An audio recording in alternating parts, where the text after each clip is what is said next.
Jackwagon free zone. This is a jackwagon free zone. Boom. Boom. It's a jackwagon free zone. This is a jackwagon free zone. Boom.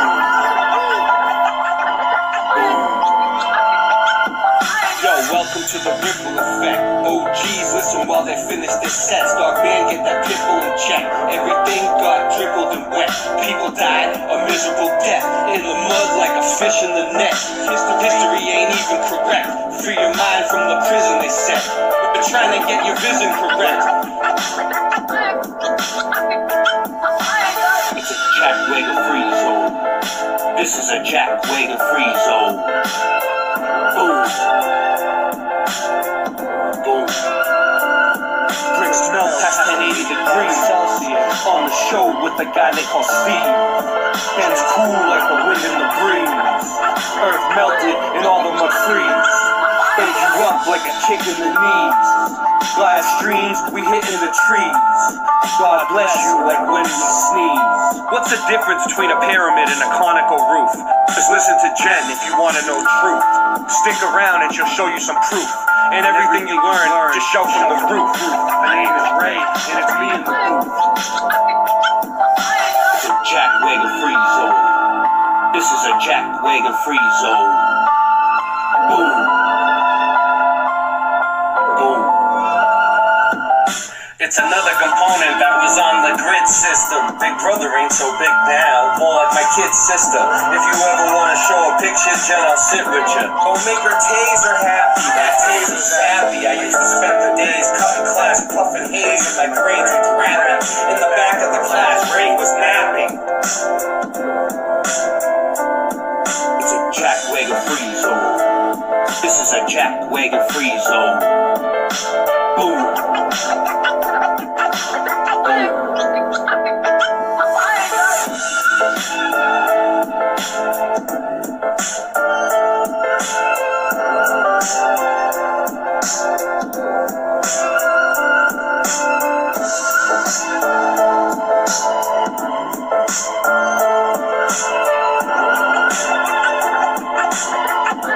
Twilight Zone.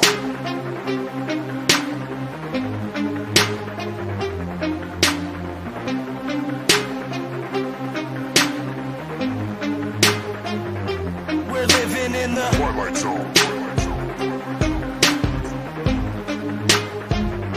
We're living in the Twilight Zone.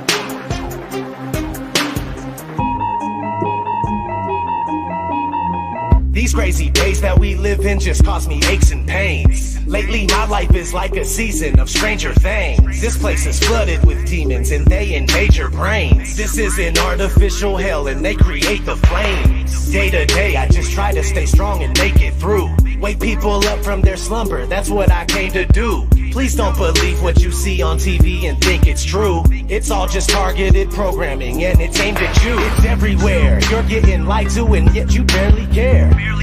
People with common sense are now very rare.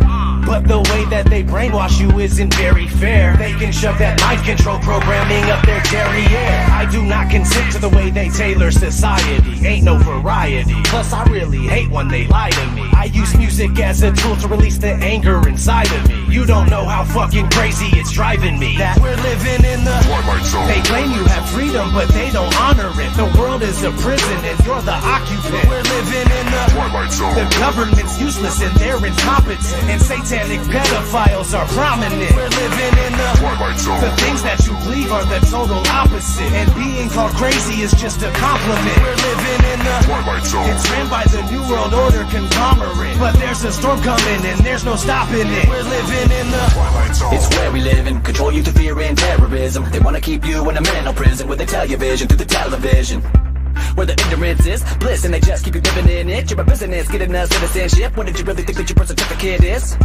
Get the straw man on. Money isn't paid, it's all a banknote. It's only a bill exchange when you pay that loan. Like a monopoly game, but you can't pass go. Win You turn on the TV, all did. You get politically entertainment. The news that you see is all suggestive. Lowering frequencies contribute to our stress.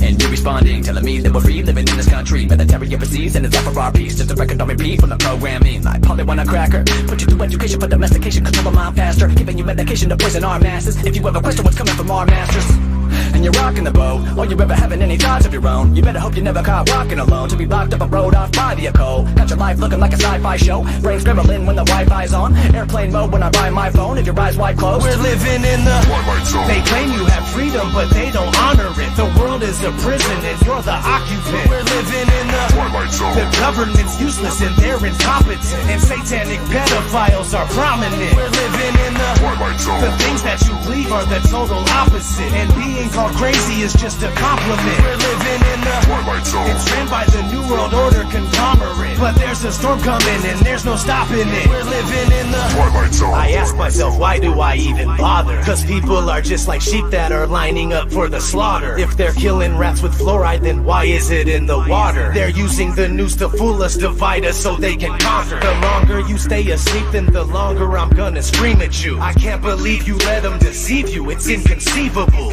I won't stop until you wake up and do what you need to do. This world is overran with an evil that is unspeakable. Most people don't know, so they just vote and pay taxes. The devil's hiding in the shadows and controlling their actions. And they think that the earth is a spinning globe on its axis. But I don't have any time to devote to this madness.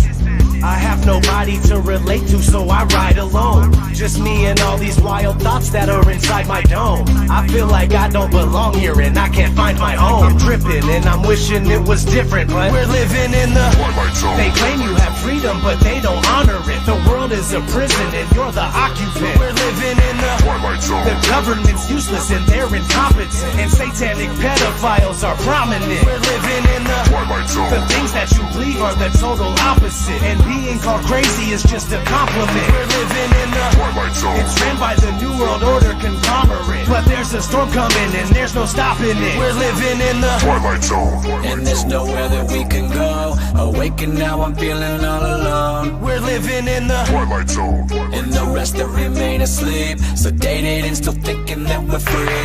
We're living in the Twilight Zone.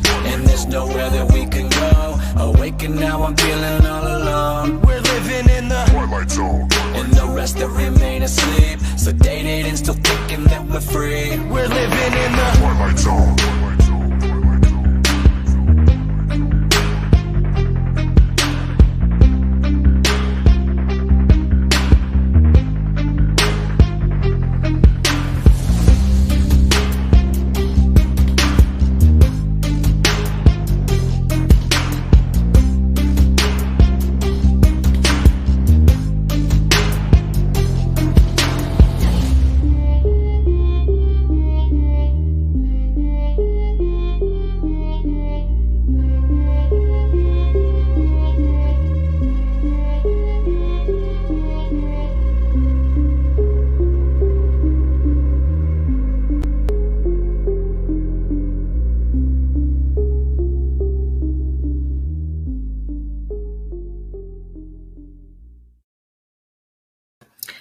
What's up, guys? Welcome to the show.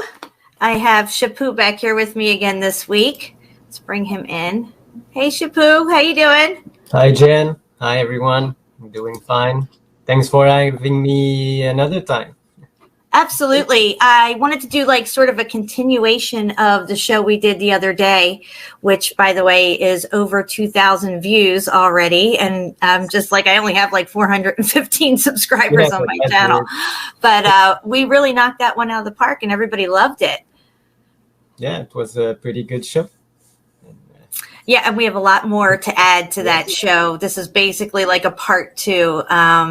We're continuing on with everything that we're learning as far as the symbolism goes, and we're starting to realize more and more what they've been telling us this whole time and all this artwork and symbolism and stuff. We really got into the arcs and Noah's Ark and these prison ships, which weren't prison ships at all. They were actually delivering people and taking people to different locations, safe zones, so that humanity could start over again. And we have a lot of more interesting information about these supposed arcs that everybody seems to have a story about all around the world. Wouldn't you agree? Yeah, it's crazy. There are more than one. That's for sure. Yeah. Yes. And I was just watching the 2012 movie the other night with my husband. And let me go over here to a screen share real quick. Let me see here. Maybe I don't have it up. But if you look up 2012 movie and then the arcs, this is what we're going to come up with, which looks a lot like what we've been, hold on, I didn't get arc in there. Let me get arc in there. A-R-K, there we go. These arcs look a lot like the arcs that we've been looking at. Seem to be totally covered and waterproofed for the most part. Yeah, see like it's much you larger. said, it needs to be. Yeah. There's more than one arc in the movie. There's actually about 4 of them, at least 4 that they mention, which gives more credence to the fact that we're surmising that there was more than one arc. Now we know of Noah's Ark, but there's flood stories all around the world, and they all have their own ark story. So clearly there was more than one ark to help take these people to their safe zones, to survive whatever type of flooding was going to take place. And apparently, they knew that there was going to be an issue with things. They knew, they were prepared, and it was available knowledge that they were able to build these ships in a timely fashion to be able to save people. I don't think that they just inherited these ships. I think these ships were prepared and meant to go and be able to tackle this type of environment with as many people on board as possible.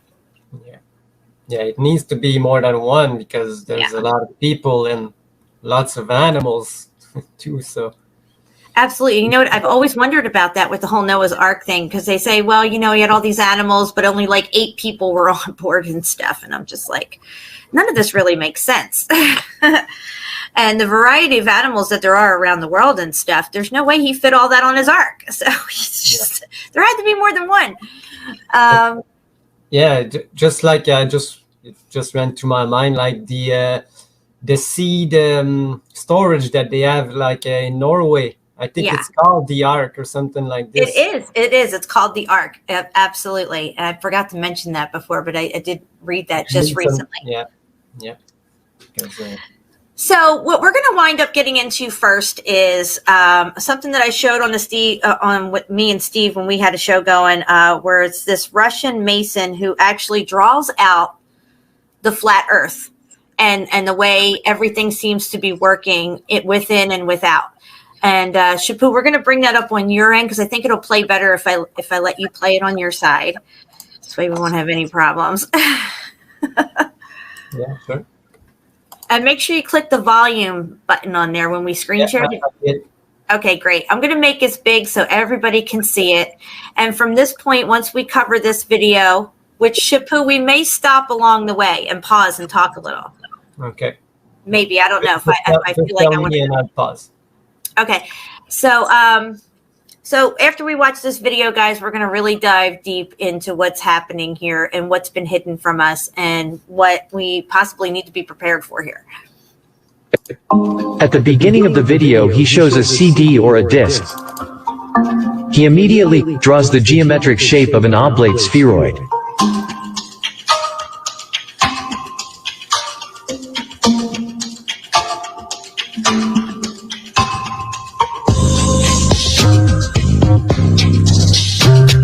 We can see how he separates the oblate spheroid with a disc that has a hole in the center. Hey, Shapu? Yeah. I want you to pause yourself on your end. If you can, mute yourself on your end. This way there's no echo. I think we got a little echo going on. Sorry. No, you're good. We just pause your microphone. There you go.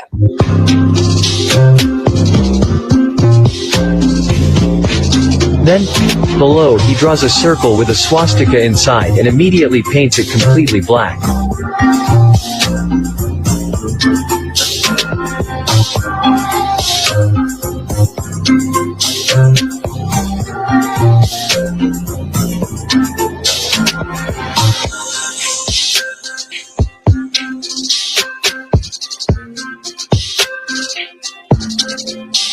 From this black circle rays come out and 3 rays pass through the hole in the center.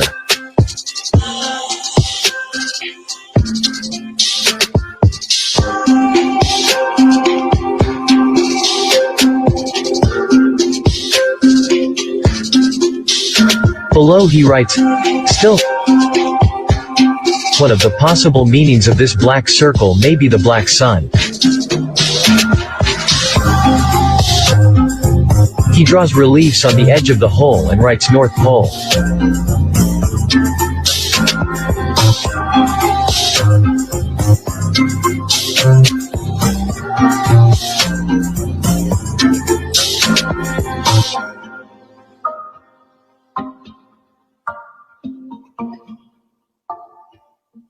And above this hole inside what would be the celestial vault he draws a star, the polar star or Polaris.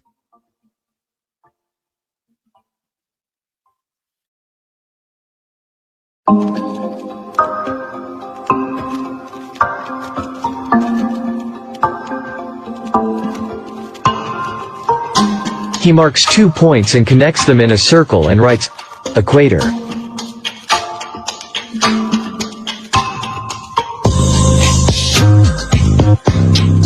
He draws 2 lines that go down from the polar star to the 2 points. The lines form a triangle.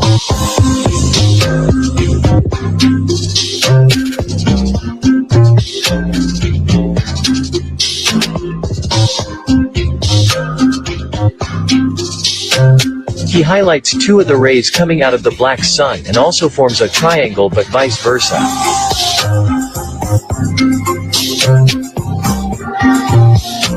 And he writes, as above so below.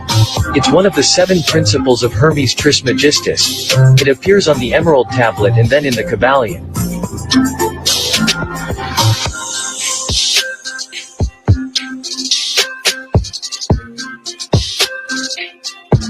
He erases the intersections and draws the sun and moon.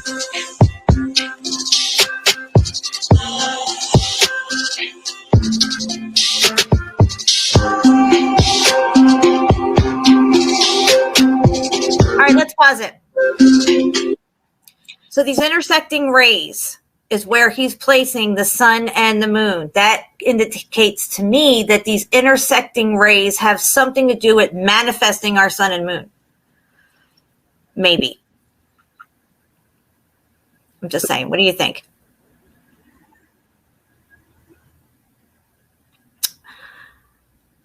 All right. Well, yeah, well. I was muted. Yes, you are. It's okay. I mean, so what do you think, with the intersecting ray lines? Do you think that that energy point may be what's controlling, keeping them up there, going around in their, or maybe even manifesting them themselves? Yeah, that's the points. It's the place where the sun actually, I guess, it's the height of the sun. So right, it could be held at some point with some kind of frequency. You know, like yes. You could see the water floating in the sound. Did you ever see that video? Yes, yes. I know what you're talking about. Probably the same kind of way. Yeah. All right, let's continue.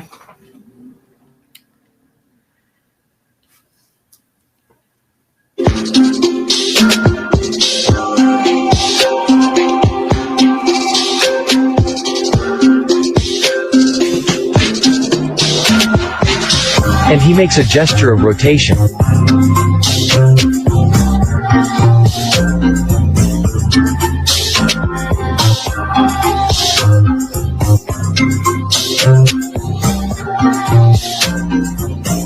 He draws 2 arrows to show the distance of the moon and the sun.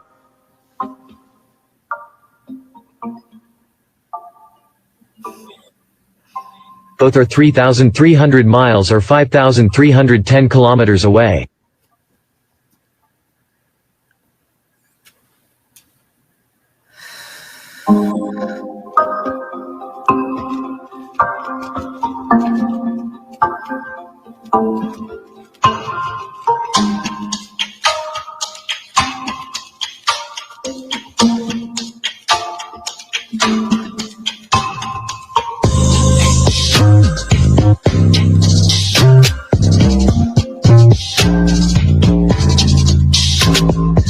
Then he measures the diameter of the sun and moon, being the same with a diameter of 32 miles or 51 kilometers.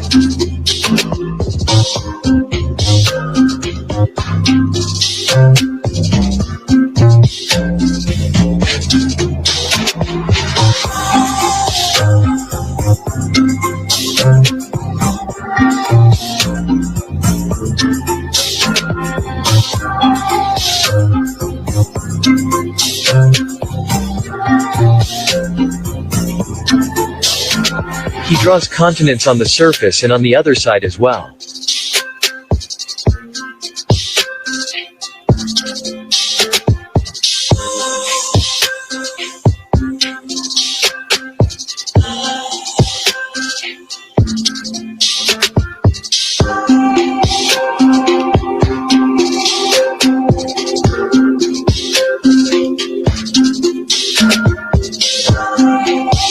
He points both sides and writes, same.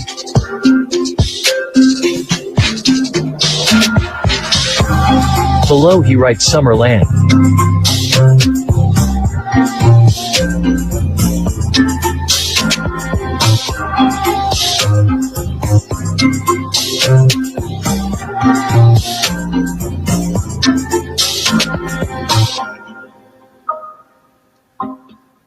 He draws rays coming out of the black sun and writes, Northern Lights.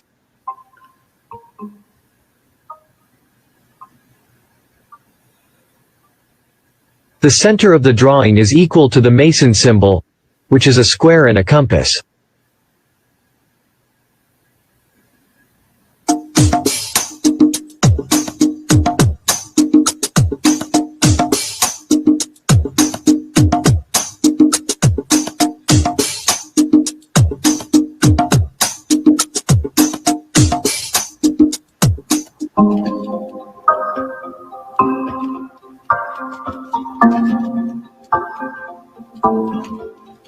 He points out the ray coming out of the black sun toward the moon, and then he erases the face of the moon.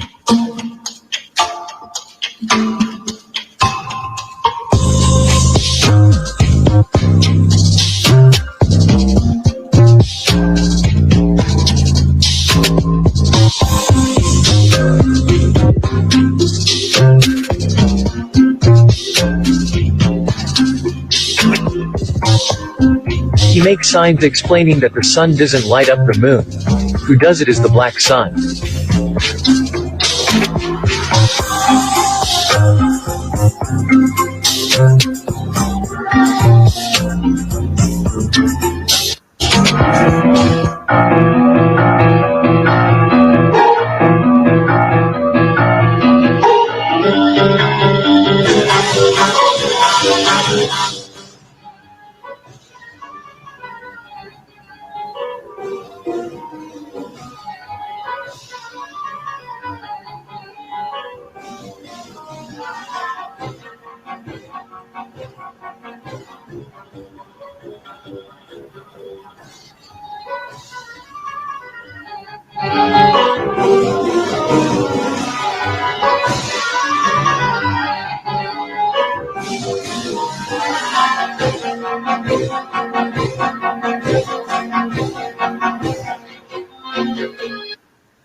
That was so good. So let's come off this screen share here, and let's talk about this. So what do you see happening here? Do you think that black sun is creating what we see as the moon, or it's creating the phases on the moon? I don't know if it's the black sun that creates the phase, but as he showed, that black sun probably is what is Polaris. It's the light from the sun that we see reflecting on the dome, maybe. That's why Polaris is always at the same place. Polaris doesn't move, but the sun does move. The moon does move, but Polaris, and the black sun is still as well. It doesn't move. Yeah, and then the black sun is still, right, just like the Polaris light. So now, if they switched if there was a pole shift where they tell us that north and south reverse themselves. North would be Polaris, the center. South would be down in the black hole where the sun is, the black hole sun. That's why they call it that.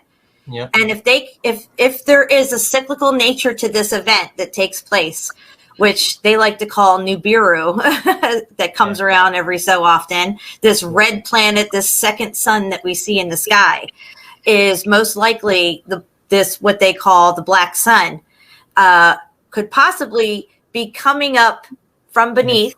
Okay, and then Polaris would be coming down. This would look like more than one planet in the sky too. It would look like sometimes 2 or 3 suns, right? Yeah. And we're going to get into The that. two coming down when Polaris coming down. We would have our sun, change, you would have Polaris, and you would have the black sun. That's 3 planets, and we have proof of this in paintings and drawings, and we're going to show you this, guys.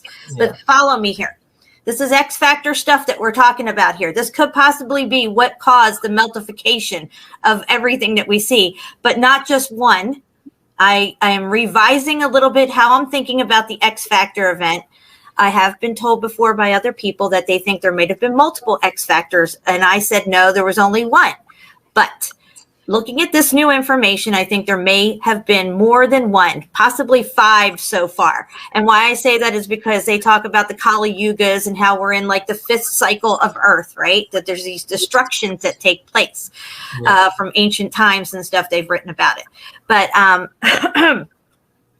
so what we know about Nibiru, at least when I was really into it back in 2009, and I did crazy research back then because I was still in space and I thought this thing was real. But now I understand that Nibiru is not some outer space thing. It's actually an inner space thing. And what happens is, now what they tell you with Nibiru is that it's a cyclical thing. It comes around every 3,600 years. And then somebody had come out and said, no, that's not right. It really comes around every 360 years, which I thought was very interesting back then when I heard that information, but I didn't know what to do with it at the time. 360 years to 400 years ago puts us right at an X factor event that took place right in around the 1700s. So what they said about Nibiru was when it supposedly comes into our solar system, our ecliptic plane, which is an ecliptic plane in space, it's our flat plane. They always had mentioned Nibiru coming up from the bottom of our ecliptic and showing up in our skies and looking like a second sun, but they would call it the winged disc because it had a cloud around it. Okay. So what I'm thinking is if this torus field electromagnetic plane of existence we're in here has a flux to it, like an in and out, an ebb and flow, up and down, in and out, as above, so below, as within, so without, then these two objects on this type of scale that we're talking about would take 360 years maybe to flip. Okay, so once they're coming up, if this black sun or red sun, whatever you want to call it, is carrying heat with it, I always said this, guys, the heat's coming up from the bottom. If you have a pole shift in the magnitude that we're speaking of at this point, when this sun is coming up from the bottom, it's bringing all that fucking heat with it. This would explain why the ground melted and the buildings melted. But it doesn't happen the same way each pole shift or X factor event, you might say. What happens is with Nibiru, the story was it depended on where the sun and the moon was at the time when it entered our solar system, if it was going to affect us really bad or not. That was story with Nibiru. And I think that is a piece of truth that was there, but sandwiched in with the space lie. See, I think this thing, when there is a pole shift on these cyclical events, sometimes we get it really hit hard and shit gets all muffed up, and sometimes it comes and it happens and then it goes and not much happens. Maybe a lot of volcanoes go off, a lot of earthquakes and everything, a few tsunamis here and there, but we mutter through it, with not too much interruption. Some people don't make out so good. But there's been other times when shit got completely muffed up all the way around, and we can see evidence of this everywhere we look. Yes, this is probably what they call the grand solar minimum, or they say that there's smaller ones and there's bigger ones, just like you said. So it correlates with the story they're putting up, Yes. So I'm going to do a screen share right now in light of what we just watched, and I'm going to give you Olaf's description from the Smoky God of what he saw when he was in the interior of our plane. Can everybody see this okay here? Let me see this screen share. Make sure you can see it. Okay, so here he's describing what he sees as their sun and moon and stuff. So it says, the great luminous cloud or ball of red fire, ball of dull red fire, fiery red in the morning and in the evenings, and during the day gives off a beautiful white light. Now, guys, what has happened to our sun? Our sun went from yellow to white. Okay? If you don't believe me, well, here's Obama's logo for 2008. He used the white sun in his logo. There it is. And if you look at our sun now, in the morning, it's fiery red, and in the evening, it's fiery red. And during the day, our sun is now giving off a white light. I am just pointing that out. The reason I'm saying this is because I think we might have already went through this said pole shift and kind of didn't really affect us as much as a destructive way. Maybe it affected us more on a spiritual way this time around. Anyway, to continue here, it says the smoky god is seemingly suspended in the center of a great vacuum within the earth and held to its place by the immutable law of gravitation or a repellent atmospheric force, which I think that's better describes than gravity. Probably as two force, one on the top and one on the bottom to keep him. Yes, like magnets. It's magnetism. Yeah. As the case may be, I refer to the known power that draws or repels with equal force in all directions. There you go. The base of this electrical cloud, he's calling it an electrical cloud, guys. This means this is an electrical event. Or central luminary, the seat of the gods, is dark and non-transparent, save for immutable small openings, seemingly in the bottom of the great support of the altar of the deity. Shapu, you sent me a picture. I think it was a depiction of an altar kind of with something on the center of it under the dome. I thought that fit in right there with this little line that I just read. I was really interested in seeing that again. We'll look at it. But so it says here, let's see, upon which the smoky god rests, and the lights shining through these many openings twinkle at night in all their splendor and seem to be stars, as natural as the stars we see shining in our home of Stockholm, excepting that they appear larger. So the stars in there appear larger. I wonder if the stars that we see out here are a reflection of the stars that are in there, like it's a projection. You know what I mean? Yeah, probably. Yeah, so therefore, each daily revolution of the earth appears to come up from the east and go down in the west, just like our sun looks like it rises in the east and goes down in the west. They have a sun in there that does the same thing. Yeah. And it says it right here. It does it on the surface of our external planet. Okay, so in reality, people within believe, let me go over here to the top. The smoky god is the throne of their Jehovah and is stationary. The effect of night and day is therefore produced by the Earth's daily rotation, which I think you got that wrong. I don't think it's the Earth's daily rotation. I think it's these things rotating, like our sun and moon goes around.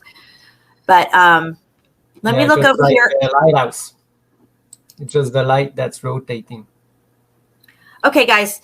Now I just gave you his description of the smoky god with this red in the middle and giving off a white light. There's the white light in the center. Here's the smoke all around Nibiru. And this is how they depict Nibiru supposedly in space. But what I think Nibiru actually is this event that takes place probably every 360 to 400 years, where they say something comes into our solar system and shows up in and around and near our sun, to where it looks like now we have over the last 5 to 7 years, maybe even 10 years, people reporting seeing a second sun or multiple suns at sometimes. So they need to make a story. They need to make a story for the events that they know it's coming. So right.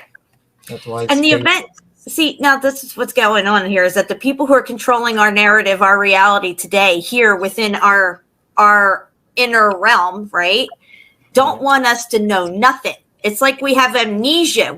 Something traumatic happened. I used to hear this too, is that, we don't remember the past events of what happened because it was so traumatic. Humanity was traumatized so bad that we have amnesia to it now. But no, it's been kept from us. And the reason is because if we don't adhere to, what we may have learned in the past, we're doomed to repeat these mistakes. And if they hold all the knowledge, well, population control wouldn't be such a problem for them, especially if they know that something's going to happen, right? But what if it didn't happen this time? What if it came and went and it was nowhere near as bad as they hoped it would be? And now we have all this happening for population. You see what I'm saying?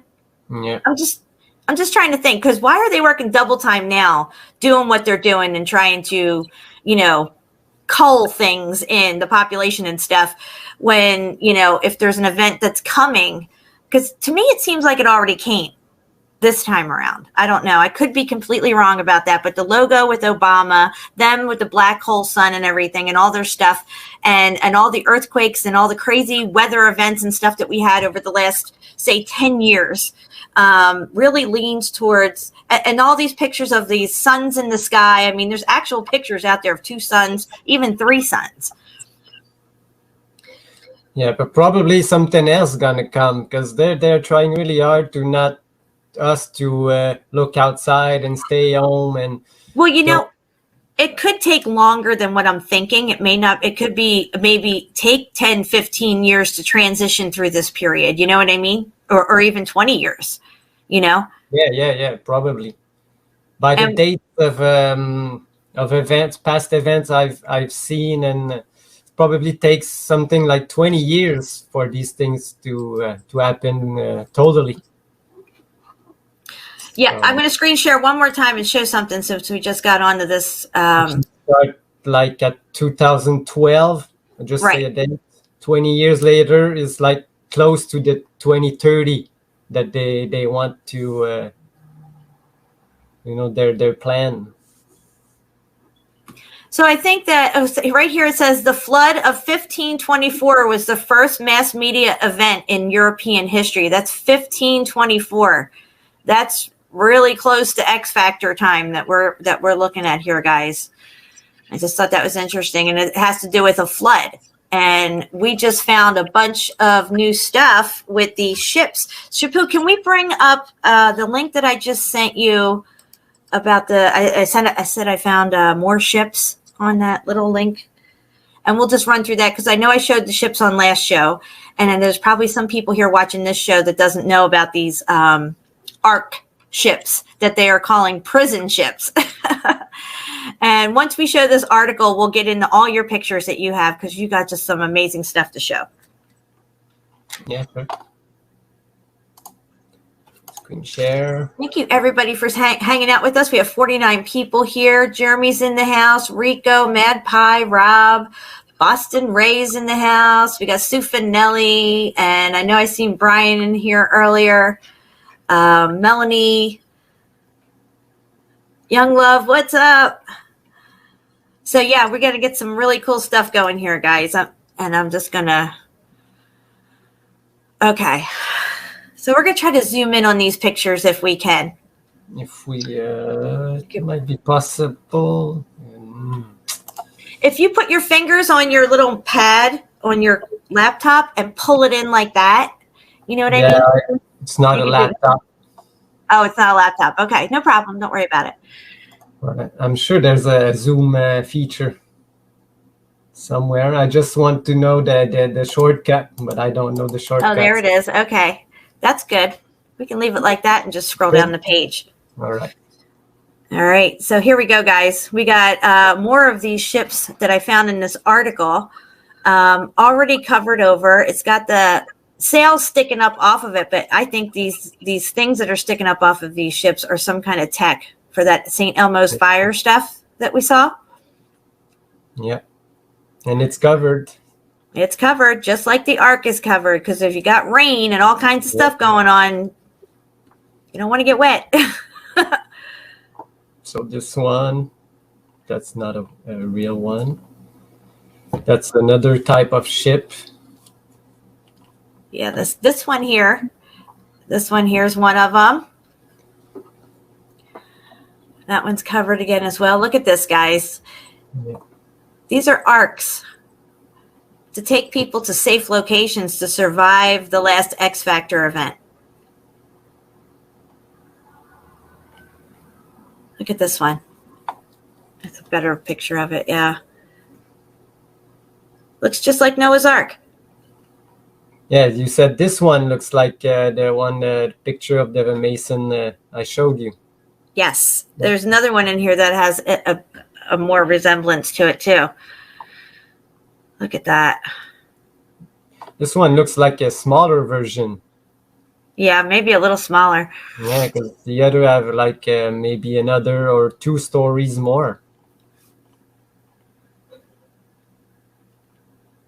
We even got a video. Oh yeah, we're not going to play the video. We'll just go past that. There's another thing down here to look at. Okay, so here you can see behind the big ship there, there's one of those hulks in the back there. You can see it in the back bay. Yeah, right there, here. yeah.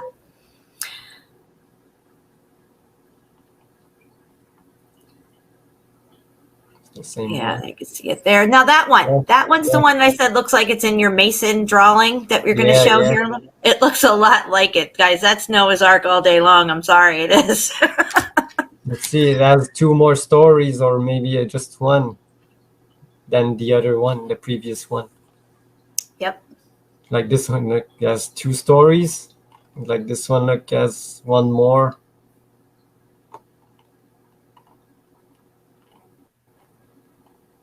Yeah, I think this site repeats itself at some point here. Yeah. There we go. There's one, I think, that I don't know if they were building it or taking it apart. Looks like they taken it apart. Yeah, I think they were taking this one apart. Yeah. That's it for that. Yeah. So we can, Yes. yeah, we can go over to your pictures that you have and compare this stuff because it just blew my mind with the stuff that you were sending me earlier. We have so much pictures to look at, guys. Okay. I'll have to reshare the screen. Yeah, no problem. Guys, if anybody wants to support my channel by PayPal or Cash App, it's linked in the chat here. This is my full-time job. It's what I do for a living. So your support helps make that happen. I love you guys, and thank you so much. All right, here we go. Yeah. This is just the one you were talking about? Yes, where he describes that pillar and the thing that the thing's sitting on or something. What? Yeah. Well, I could jump in and what I wanted to show. Absolutely. The domes. These domes.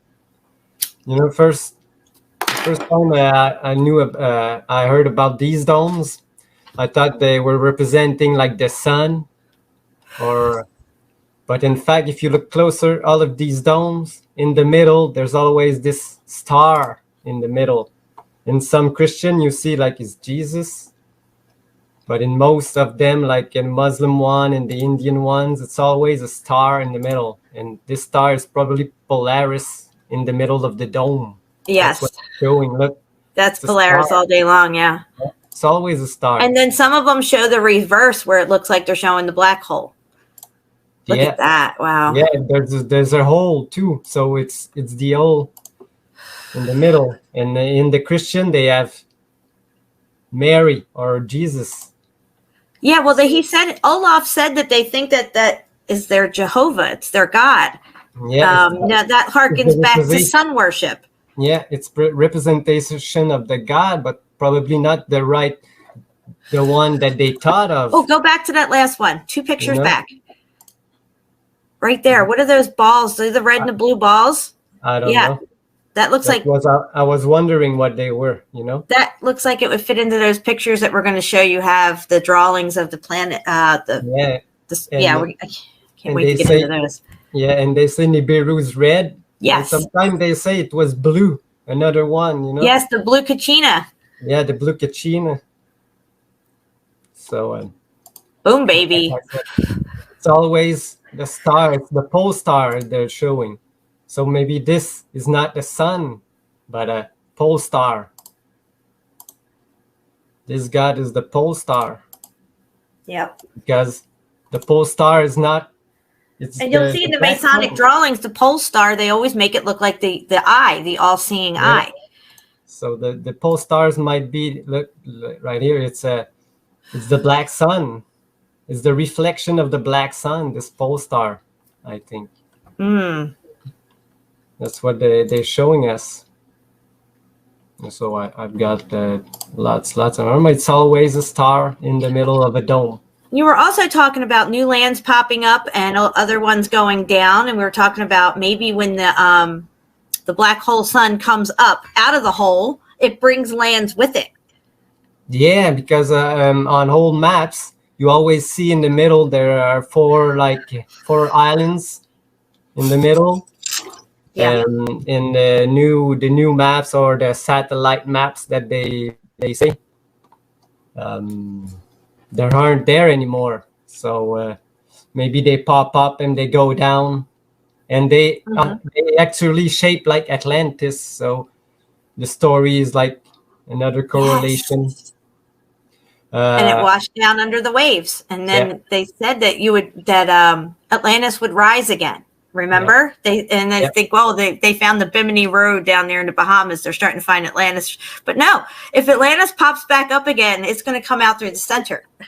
I don't remember what I wanted to show just before I showed the domes. What did we want to show? I want you to go to those depictions and drawings where there's 3 planets in the sky and stuff. Oh, okay. I'm not the right spot. I found this this old book of events that happened, but I can't read any of the language, and the dates probably are not right because they're dates like they're showing like a red moon. Mm-hmm. The same book that the Tree Sun came from. You know, that's another one. Oh, wow. Look at that, guys. But this remind me like sun dogs, but yeah, but look, it's got that red line pointing straight up. Yeah, that's interesting. There's a other depiction of these comets, 2 moons. Moons in the sky with Polaris. Exactly. But this one was pretty like three moons with a comet. That was a little bit crazy. Or maybe they mean here you see it for 3 moons. You know what I mean? Maybe 3 moons. Yeah, could probably, that could be. Yeah. Another depiction. Yeah, that looks like a sun dog too. Yeah. That's so cool. Half of it. But this one pretty much like a sun dog because the halo always comes in the middle of the side ones. And this is the one you were talking about, the red sky with the 3 suns. Yeah, because they would always say that Nibiru would have other planets in tow with it, other debris around it or some shit like that, and it could hit the Earth and everything. But but in the news article that I found in an old book, it's a gathering of news article from 1700s, and they say that they saw like the 3 suns for about half an hour, and then they merged into one. That was pretty crazy. Yeah, that's crazy. Yeah. I've got this one too. Don't even know what it represents at all. Look at the one up here, though, in the upper left-hand corner. It's kind of got like a smoky fire around it, like a smoke. What you... in the upper left-hand corner, that ball? This one? Yeah. See how it kind of got like a smoke around it? Yes, the white thing, Yeah, like the smoky god. Yeah. And look at the year, they say. What is it? I can't... 73. Oh, and Vesuvius supposedly went off in 79.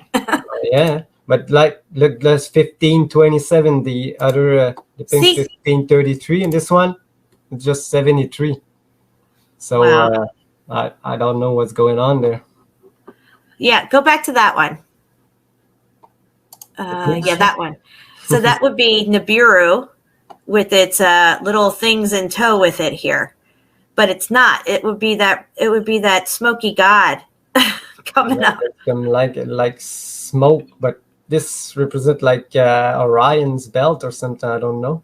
The three stars.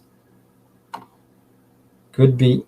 Yeah, I always remember them saying the Bureau had some planets around it, like that was coming in with, like it was its own mini solar system. You know what I mean? Yeah. If we could read this language, maybe it will help us. I don't know. It's Latin or German or old world language because can't figure it out.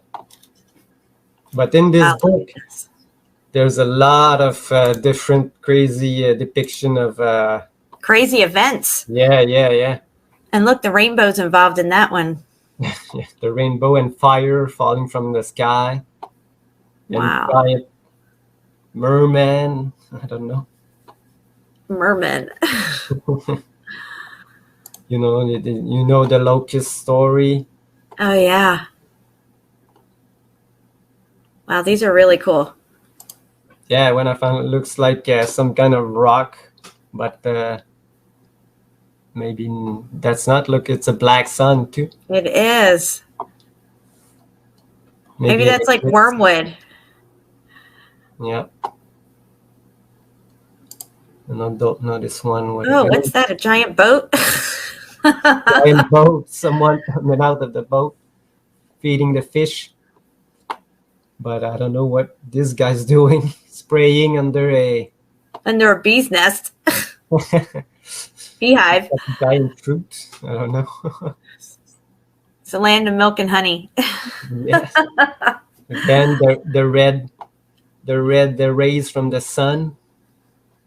You know, they did mention something about red rain too when the Bureau shows up. That sometimes there's this red rain.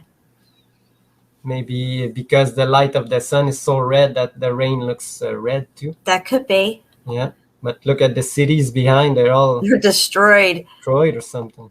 Oh yeah, they're all muffed up. And you got some weird stuff like this: 2 lions fighting and people fighting in the clouds. Like I said, I wish I could read what it's saying. And what's the name of this book? It's written. It's Hagsberger Wanderslechel. It's German. Okie dokie. Alrighty then. Yeah.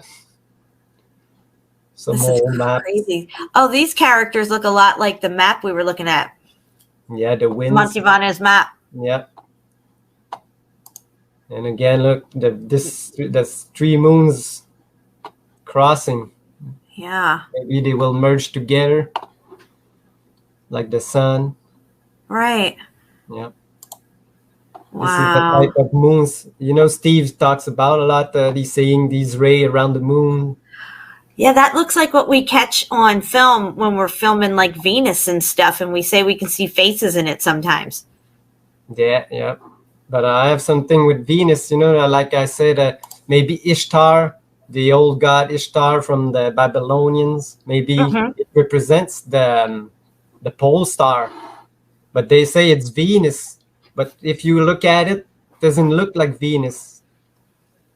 And a lot of these ancient cultures have the winged disc, like the Egyptians and Ahura Mazda.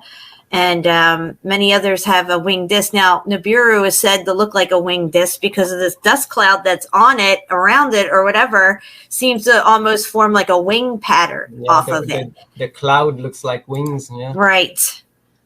Yeah. And all these ancient depictions in these ancient cultures of this winged disc. Yeah.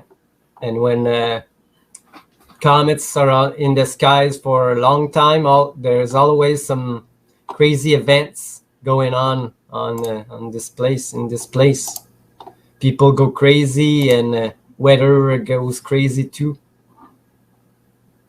We're gonna need a bigger boat. Yes.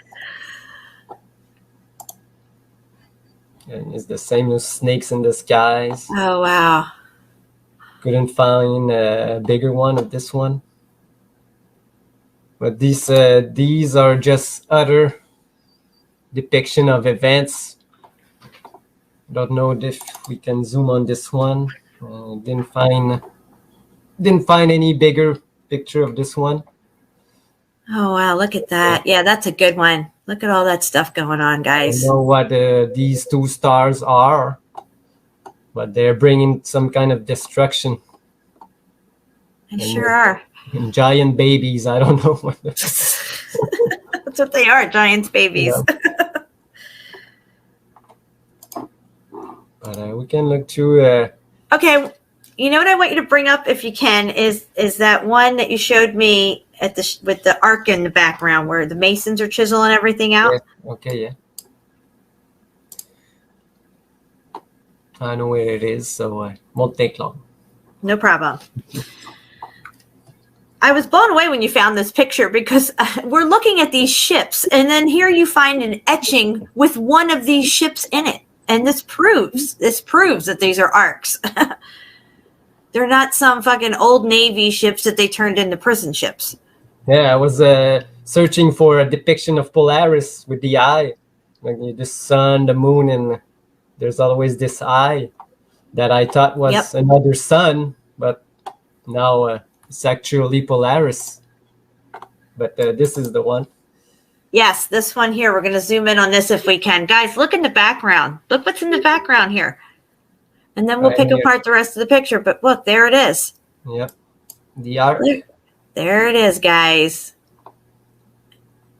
And in the Mason, the depiction of a master Mason. And there's Polaris, the all-seeing eye. Polaris, the moon, and the sun is right here. So. And then it says, I mean, these guys are chiseling out this stuff like as if they're making it, right?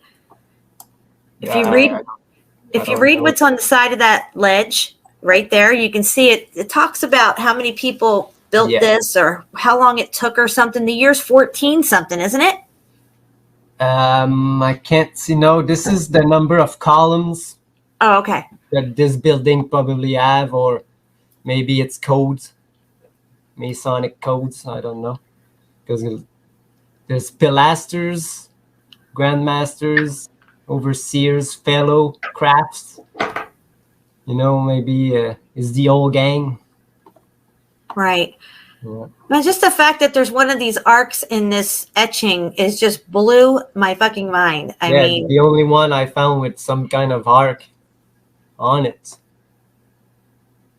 Because the others are just depiction of, again, Masonic code or prayers. Mm-hmm. But never like this one. Yeah. Yeah, that's epic right there. I couldn't even believe it when you sent me that. I was just like, almost fell out of my chair. I was like, holy crap, here's an etching. And it's just right there. Yeah. They're telling you. They're bringing in survivors. These people are going to land. All the shit's all set up, ready to go, cleaned up. Who do you think cleaned up all this shit after the last X Factor? The last X Factor clearly brought in a lot of water and a lot of mud. We know there was water because they had all these fucking arcs. That's the Great Flood. Yep.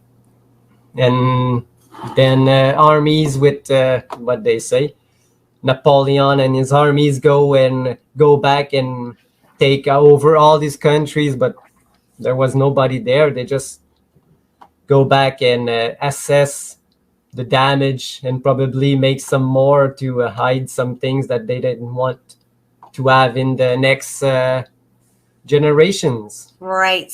And what is that, electricity right there that he's throwing at? Yeah, this is another Masonic depiction, but it says the regeneration of the French nation. So look at the new world that's supposed to be. Right. The illumination of, I don't know who this is supposed to be. Maybe they're bringing back the tech and giving it back to the people, or showing them that, you know, or they're taking it to safeguard it or something. I don't know. Yeah. That ball right there on the left-hand side looks like what we see on the spires all the time, or the ball that all the royals are holding in their hands. Yeah. Even Jesus has it in his hand. Yeah. The ball and staff. Uh-huh. Yeah. That looks like these people are getting destroyed, and these people are getting the new world, you know. Right. It's everything get destroyed this side. Yeah, you can see in the background it's all muffed up, smoke everywhere. Yeah. Yeah. I just found these etching so amazing. There's so much detail and work just to do this. Exactly, dude. Takes a long time. You don't. Dude, you see Giovanni Battista's etchings. He did 1,080 etchings in his lifetime. Yeah, it's almost impossible. It's crazy. He spent his day and nights doing etchings. Or he was 1,000 years old. I don't know. Maybe John the Baptist. Yeah. This one I can't find anything anymore about these guys, but I could like 10 years ago. Oh, This is a branch of Mason that were to change all the tops of buildings. You know, you see those buildings had domes and now they have like pointed. Yeah, these guys did all this? Yeah, there was a branch they called, I can't remember the name of the branch of masonry that they were called. So these are the guys that went in and took all the gold down off the domes and reshaped everything because it was all Baroque anyway? Yeah.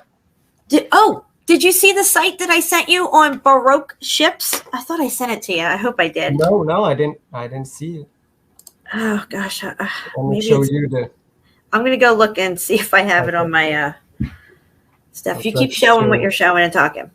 Yeah. I'll try to show the picture of them taking off the roofs of some of these buildings and putting new ones.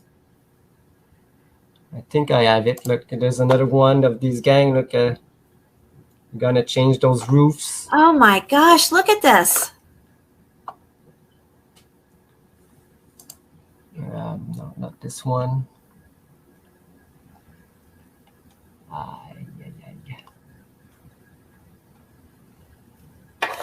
Didn't think it was, no. Where is it? This is not what I prepared, so sorry for the... You're good, don't worry about it. I'm fascinated by these pictures. So you're... Oh, I can't, why isn't there? I was sure it was in there. This shit happens to me all the time. Man, it's got to be.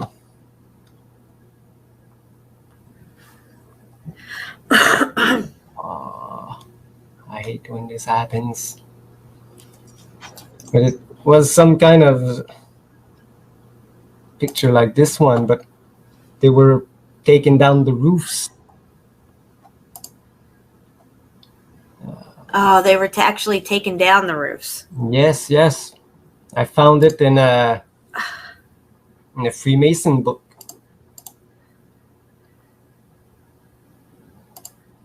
And they were saying the name. This is, I think it's the name. Yeah, it's the art of carpentry. The Arc of Carpentry? The art, yeah, they call it an art. Yeah. Okay, I gotcha. There's an arc. All right, Chapu, I just sent you a picture in your messages. Just to let you know, I think I found an etching of them building some of these arcs.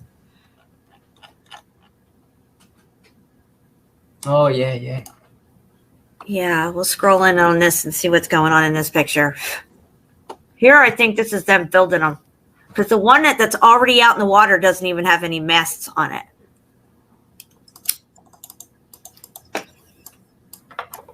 This picture? Yes.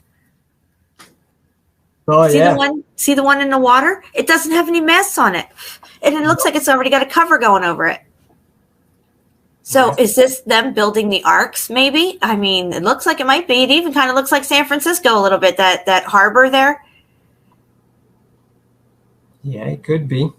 Look at these giant anchors. I know, dude. I was like, what am I looking at here? And then I noticed a boat in the front in the water, and I'm like, well, that thing doesn't even have any masts on it. Yep. This could be them building those arcs. Yeah, probably, because you don't see any wood that would be used for a mast. You know, you see these planks. And these are clearly large. Look at how big this building is around it, and the ships are massive. Yes, yes. But yeah, they could have been told to build something like this, but well, Noah had to build his ark, so they all had to build theirs, and it's clearly there was more than one. I think this is some more proof that yes, there was more than one, and because this doesn't look like your average shipbuilding yard. like I said, takes a lot of woods to make this kind of ship. A lot of workmanship, a lot of rope. Yes, a workmanship. A lot of everything. So where are all these people that they have to work on these ships? You know, not only 1, 2, 3 people that build all these.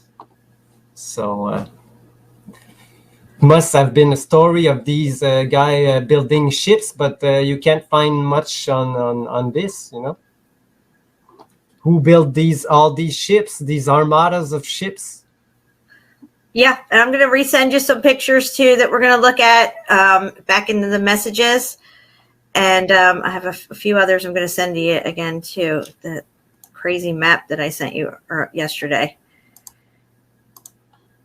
Oh yeah, I found the same one, but a full one of it. Oh, you got the full one? Okay, we'll look at that one too, because that's better than the pictures that I took probably. Which one you want to show first? It doesn't matter.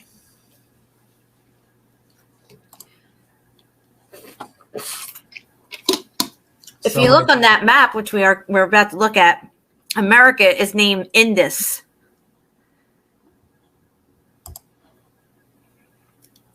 Okay, I'll just bring it all here.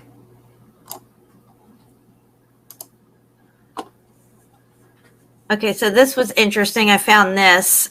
I just didn't know what to make of it, but clearly there's tech going on here. The sun and moon and Mercury in the middle. Or is that Polaris? I don't even know what's at the top, probably. Could be now that...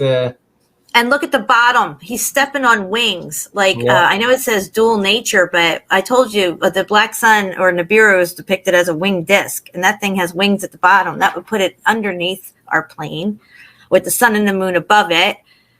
And, it's just crazy depiction. Yeah, and Polaris sounds like polarization. And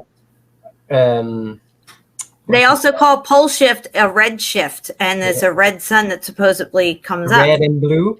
And the middle is Mercury. Mercury is like the transformer that takes the energy and puts it out. So it could be the same thing as Polaris.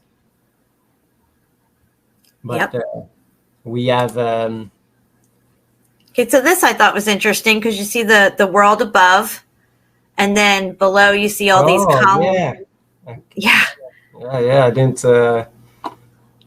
see that on top. Yeah, it's pretty crazy, right? Yes. That's the old world, and this is where we live now. Right. Oh, wow.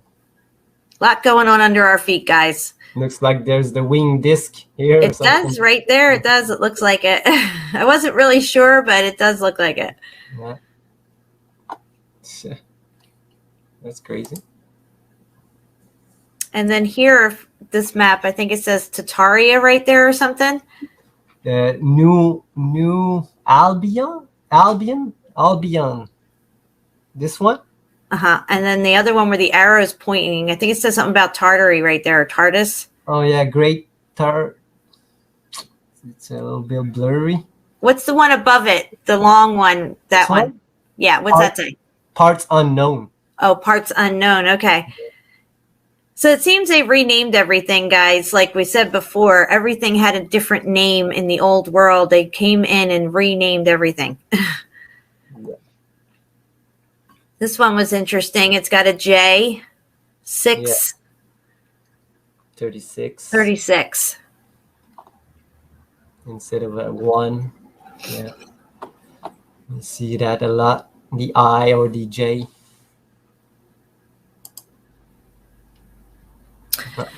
Then we got another comet or some kind of object coming in that has some type of dust cloud coming off of it. And then a few of those stars seem to be really low. I don't know why the stars are so low there, but yeah. I know comets are something. This is my thumbnail for the show, guys. This is China. But look, again, these are massive, massive ships. The one off in the distance there, well, the one to the very left, you can see is a little bit smaller, and you can see how these are just colossal ships. Yeah. They look like Asgardian ships. Yeah. You know, the Nordic myths. And you can see the tech on top of the one with the red sails. You can see it has tech up there on top, like an antenna that would be on a conical roof. Yeah. This. Yeah. Yeah. So, yeah, that's same Elmo's fire stuff. I think it helped light their way as they were traveling through the ocean, and maybe powered whatever was on the ship as well. Yeah. The Nordics have all these stories, but they are closer to the center, so they have seen a lot more than people in the south of these other, how can you call them, residents of the other realm inside, or the, you know. Yeah. Because the Viking myths, I don't think that they were doing what the story told us, you know, going everywhere, killing people, and doing nothing. Yeah. Probably descendant of the. Now look at the center of the picture off in the distance. It looks like a giant mountain or iceberg out there or something. It's very pointy looking. That's very interesting. I couldn't make out what that could be, but it's white. I thought maybe it's an iceberg. I don't know. What would they be doing with an iceberg there? The Mount Meru type of thing in the middle. Right, Mount Meru. Okay. Because I have, I don't know if I have it close, a picture that I took from a book. The first page of the book, it shows the first thing that the people saw when they went to the North Pole. And it was a blue mountain that they called the polar mountain, or the magnetic mountain. Yes, magnetic mountain. Yeah, that's what I remember. Like blue, like a sapphire blue, just like the blue ice or the blue. And they say it was a big mountain right in the middle. Yeah, I thought this one was pretty cool. It's got a lot going on in this picture. It's a little hard to see, but there's a lot going on here, guys. Yeah. A lot of tech in the background, all kinds of Tesla towers and stuff, column technology. Lots of hat people. Yeah. Giant buildings and tiny people. It's so huge. But these columns, we see these kind of columns still left. Yeah. But they got boats, you know. These are boats. Yep. Like it's called like the Christopher Columbus columns, I think. Okay. All right, so here we have the comet again, or whatever it could be. It could be the black hole sun coming into our realm here and leaving this dust cloud trail behind it. I don't know, but yeah, it's pretty crazy looking. Of course, the whole thing's built out. The whole town's built out and built up. Yeah, and people are going crazy again with this comet passing through. Like I did this video like 4 years ago talking about the comet of '96 that stayed like yes, like I saw that months. comment. Yeah, I saw that comment. We should see if we can bring pictures up of that. Like, okay, yeah, I'm gonna look it up right now. It's called what is its name? There were two comets actually that year, not just one. They were they. But I only saw one in the sky, but actually there was two. But yeah, event, I definitely saw one. I remember seeing it. Yeah, the events and the Hale-Bopp comet. Now I remember because of the song of the Ensign song. it was about this comet, if you didn't know. Oh, I didn't know that. The same year as the comet Elba. It's crazy. But the events that happened when this comet was in the sky, it was crazy. A lot of people died and a lot of accidents and a lot of weird weather events. I have compilation of all this in a video, 1 hour video. It was crazy. I wanted to put the body count on the corner, but I thought it was too much.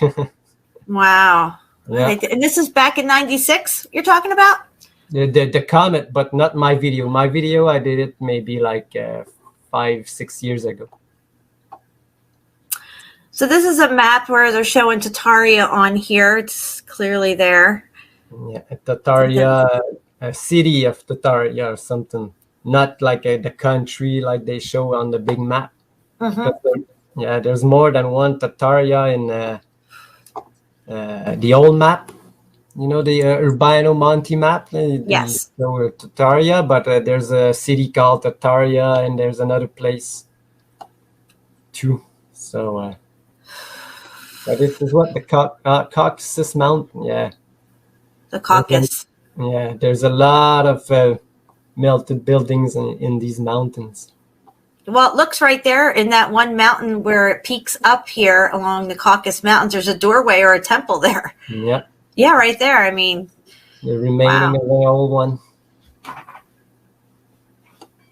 Wow. And this is what? Volga. I don't know. Volga. Don't know that river. The Albania. Scythia. Yeah. No, that's the one. Yeah, I just love that picture. I just love it.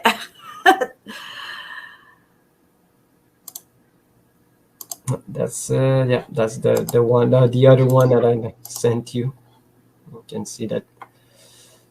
Yes. Polaris right in the middle of the dome, center of the dome that we know. Oh, look at this. What is that? A red hand with rays. Oh yeah. Look at that. You know what's interesting too is that to see this stuff you have to look up. Yeah. And where we see these events and signs in the moon, sun, and stars and all this stuff, we have to look up to see it. But they have everybody looking down at their phones. Yeah. I'm just saying. All right, I'm going to resend you these two pictures so we can go over them. The diagram of what we're looking at that guy drew, because there's another diagram of it that somebody drew. Yeah. Somebody posted it in the comments. Wow, look at that. Definitely that is describing the pole star and the inner sun, and then our moon and sun on the outside of that inner ring. Yeah. And then that outer ring looks like Terra del Fuego. And fire, yeah. I sent you these old maps with the fire again all around. Mm-hmm. Yeah, we're going to look at that in just a minute. Yeah. Oh, yeah, okay. I got the...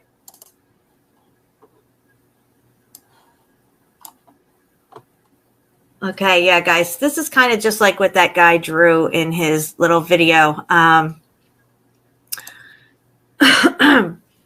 So it's as above, so below. And what came to me earlier, and I don't know if it's true because I have never been to the inner Earth, but I feel like it's almost an exact replica of what we have on the outside, as far as like maybe the land masses and where things are located and stuff.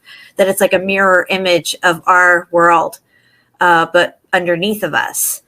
Through a crust that's probably maybe 300 to 600 miles thick, maybe even 800 miles thick, but the equal and opposite of our world on the flip side. You know that they used to say like it's the reverse, like under that where we got like the land, the under is the sea, and where we got the sea, under is the land. And they call Australia the land down under. Yeah. But I don't think Australia is the land down under. I think it's the land over and out, because it seems to be on that Montalbano map that Australia is part of that ring of land, and maybe New Zealand's one of the the outer land masses on the outside of that ring. So I wonder if anybody from New Zealand has ever gotten into a ship and sailed away from the ring and went further out into who knows what else is out there. You know what I mean? Yeah. Because they're right there. They could very easily travel somewhere to whatever's beyond New Zealand, you know? Yeah. They probably say to them the water is too dangerous, or you won't find anything, or there's monster in the sea like back in the day. Yes. Don't go there. It's scary. It's scary. It's frozen. You don't want to go there. No. Yeah, so I love these depictions, though. They just seem to make so much sense with this whole system that we're in.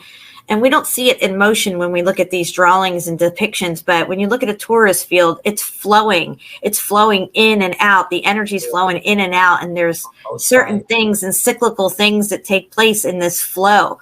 And it seems like there's definitely some sort of cyclical nature that's taken place with all these destructions and natural supposed disasters recorded with great flood stories and everything. But the only way to have this kind of torus field effect, you have to have a hole in the middle. Yep. If not, it goes all around. Exactly. So it needs to. It's like a donut. It's like a donut. Yep. Exactly. The new technology of free energy. It's based on a torus field, and it's like a donut. It's exactly like a donut. Yeah. The magnetic field goes in and out. Yeah. You know, it also reminds me of what our blood vessels look like. Blood kind of looks like that little donut-looking thing. Yeah. Blood cell. Yes. What they show us, what blood cell are, because I've never seen a real blood cell in my life. Right. But yeah, exactly. I wanted to say something. No, it will come back. Yeah. Well, yeah. When you think of it, just bring it right up so you don't forget it. But go to that next picture. Okay, so there you go. There's the Mason depiction here. So you can see that they're using the compass and the square as the representation of those rays coming in and out. But also, they're using the square and the compass, I think, to keep track of what's going on as well, for measuring stuff and everything, because they know the cyclical nature, and they know when it's going to happen again. Whether they're going to tell us about it or not, that's a whole different story. But probably not. We'll have to figure out ourselves. Right? That's what we're trying to do here. We're trying to figure it all out. Now, you said you have a larger picture of that map that I sent you? Yes. Or in its complete form? Yes.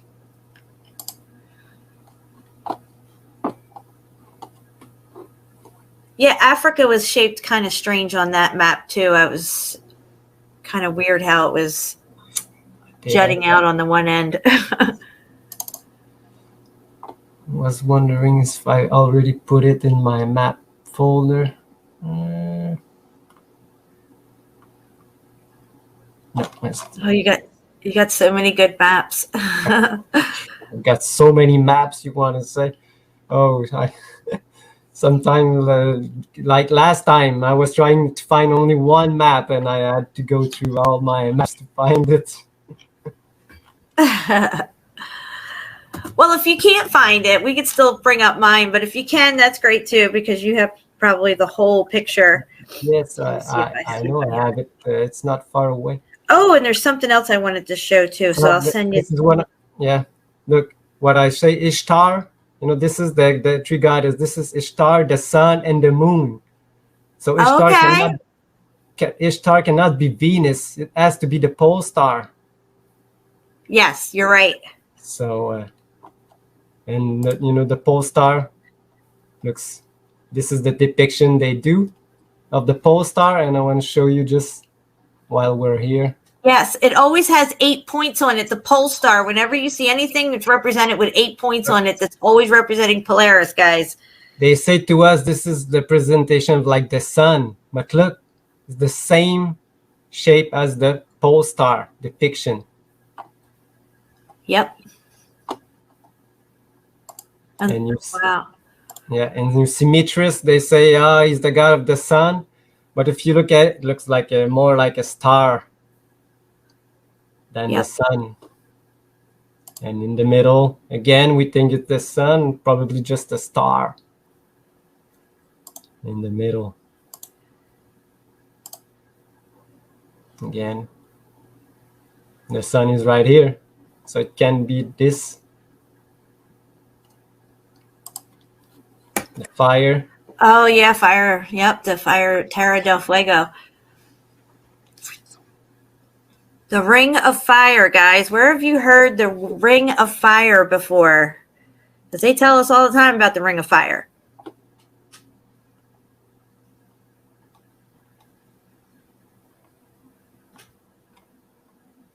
It's right here. This one. Oh, there it is. Boom, baby.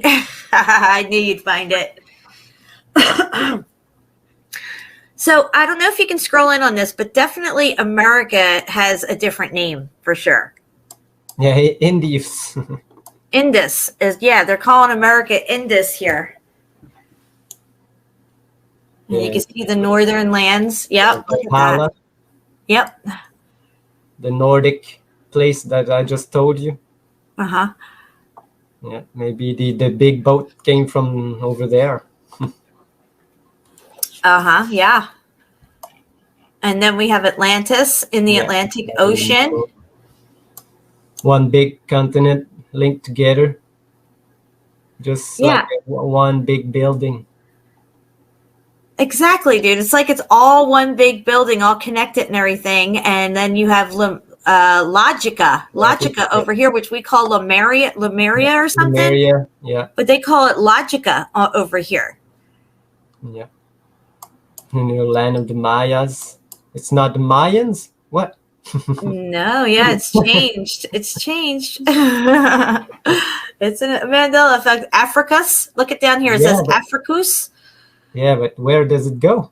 But look, yeah, it's down here. But look up further would be, you thought that part would be Africa where it says Thebes, right? Yes. But it looks like Africa comes down even more and then has more landmass. Like Africa it's connected stops here for us, you know?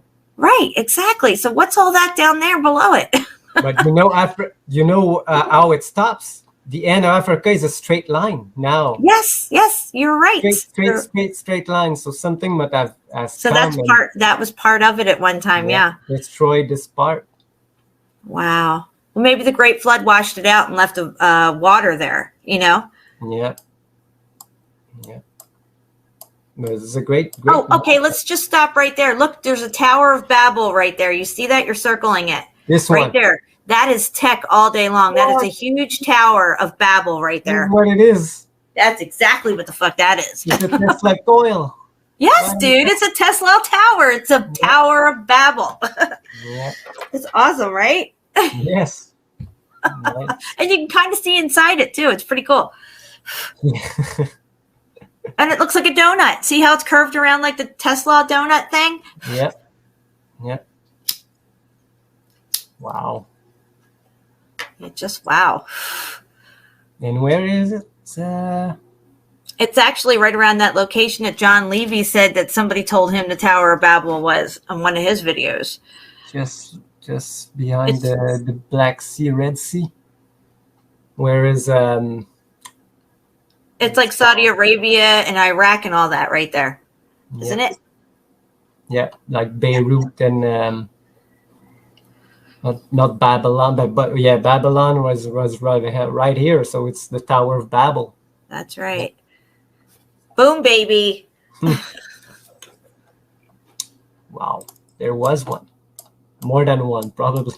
Like these. Dude, I looked at this map for like a half an hour with my magnifying glass. I was just all over it. Couldn't get enough of it. Yeah. It's a map of what is Atlantis, center of ancient world. Yeah. But we had more than one. You showed us the map where the center is Egypt. Yes, I have that one. And remember the map I showed? Like the center was Tikal here. Yes. So maybe the pole shift changed the center of the place. Well, they were talking a few years back, maybe like 5 years ago, that North Pole was on the move. And they still mention it once in a while. Yeah, they say there's more than one pole too. You know the true pole. There's a magnetic pole, and there's another kind of pole. But again, it's probably just to derail us, to confuse. Yeah. Yeah. No, It's so cool. There's a lot of stuff. A lot of stuff. I love how they bridged Atlantis to Africa and stuff and got these bridges and everything. Yeah. It's pretty cool. And they're not land masses, they're bridges. Yeah. The only way to have all the same kind of buildings everywhere. Needs to be connected. And then they have the volcano up there in the upper left-hand corner. It's blowing out some stuff. Yeah, this one. What's this supposed to be? I don't know. This is what, Alaska? Yeah, I guess that would be, yeah. So this would be like Gog and Magog that in Siberia. There's a town called Magog. Okay. Right over here where they say the Tartarians started. Probably. This is so fascinating. Yeah. I hope you guys are enjoying this as much as I am. Are these supposed to be the Moais? Where at? Oh, no, I thought they would be in the island stone. I should have put it in Photoshop to clear it a little bit. Oh, it does look like the Moai. The island stone something. Yeah, they got the hats on their head like Yes. I think it's the Moai. But the island is much more. It's bigger. Now, I thought that island was over on the other side, though, of South America. I didn't know it was there. I thought it was on the other side. No, I thought it was like this place probably. This is America. Yeah, it's between. No, that's Hawaii. Would that be Hawaii? Yeah. That's Hawaii. And then I thought Easter Island was over on the other side of South America. Between South America and Africa is where Easter Island's supposed to be. Yeah, but it's here. I don't know how that works. This place probably goes to this place. But we cannot. Hawaii are on the move. See, they're always moving around. Yeah.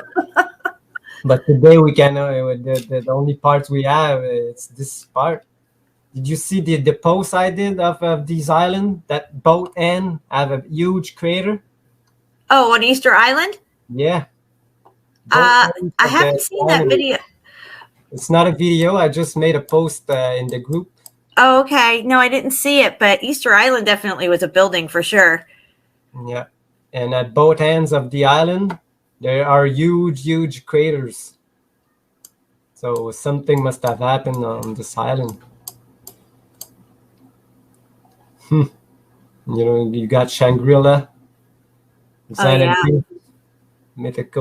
Mythical that they say, and Camelot here, Right. That's so crazy, this map. Yeah, I don't know who's the one who made it, but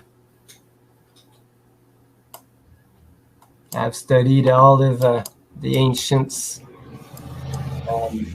mythical lands. Frederico is asking, what is far away, close to the White Pyramids or ice up top? So I think it's the what do they call that up there? Shambhala? Or is that It's here it's called Valhalla. Valhalla, right? Yeah. Okay. That Yeah. means like heaven or something, doesn't it? Yeah, it's the great city of the Nordics myths in the middle of the realm, Valhalla, and there's other realms below and higher. That's what the myths say. But it's crazy how they depict the eyes like pyramids. Oh yeah, yeah. It's They like do look like pyramids. Yeah, crystal pyramids.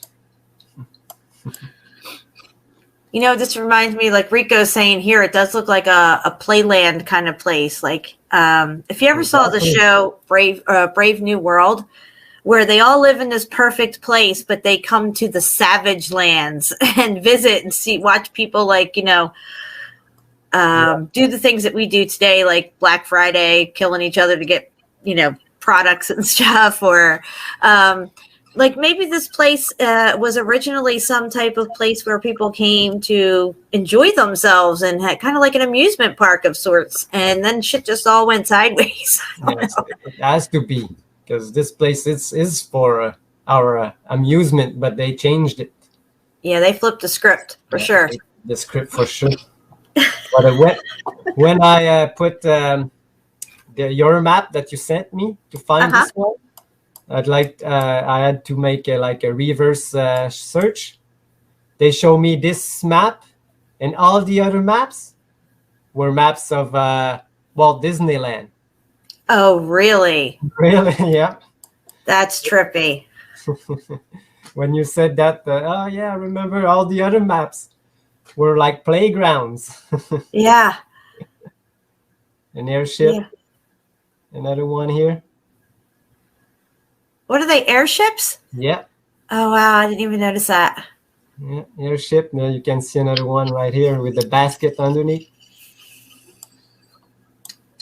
This week I saw this strangest airship that I've seen. I've never seen one like this picture. I'll bring it up. I want to see it. Yeah? All Yeah. right. I love this kind of stuff. It's gonna be in my airship folder. Yep, Ray, I've thought that too, that we came in here to have fun and we got hijacked somehow. Yeah, this one, Jen. Oh, look Looks at like that. a ship. That looks like a flying ark. It's a flying ark.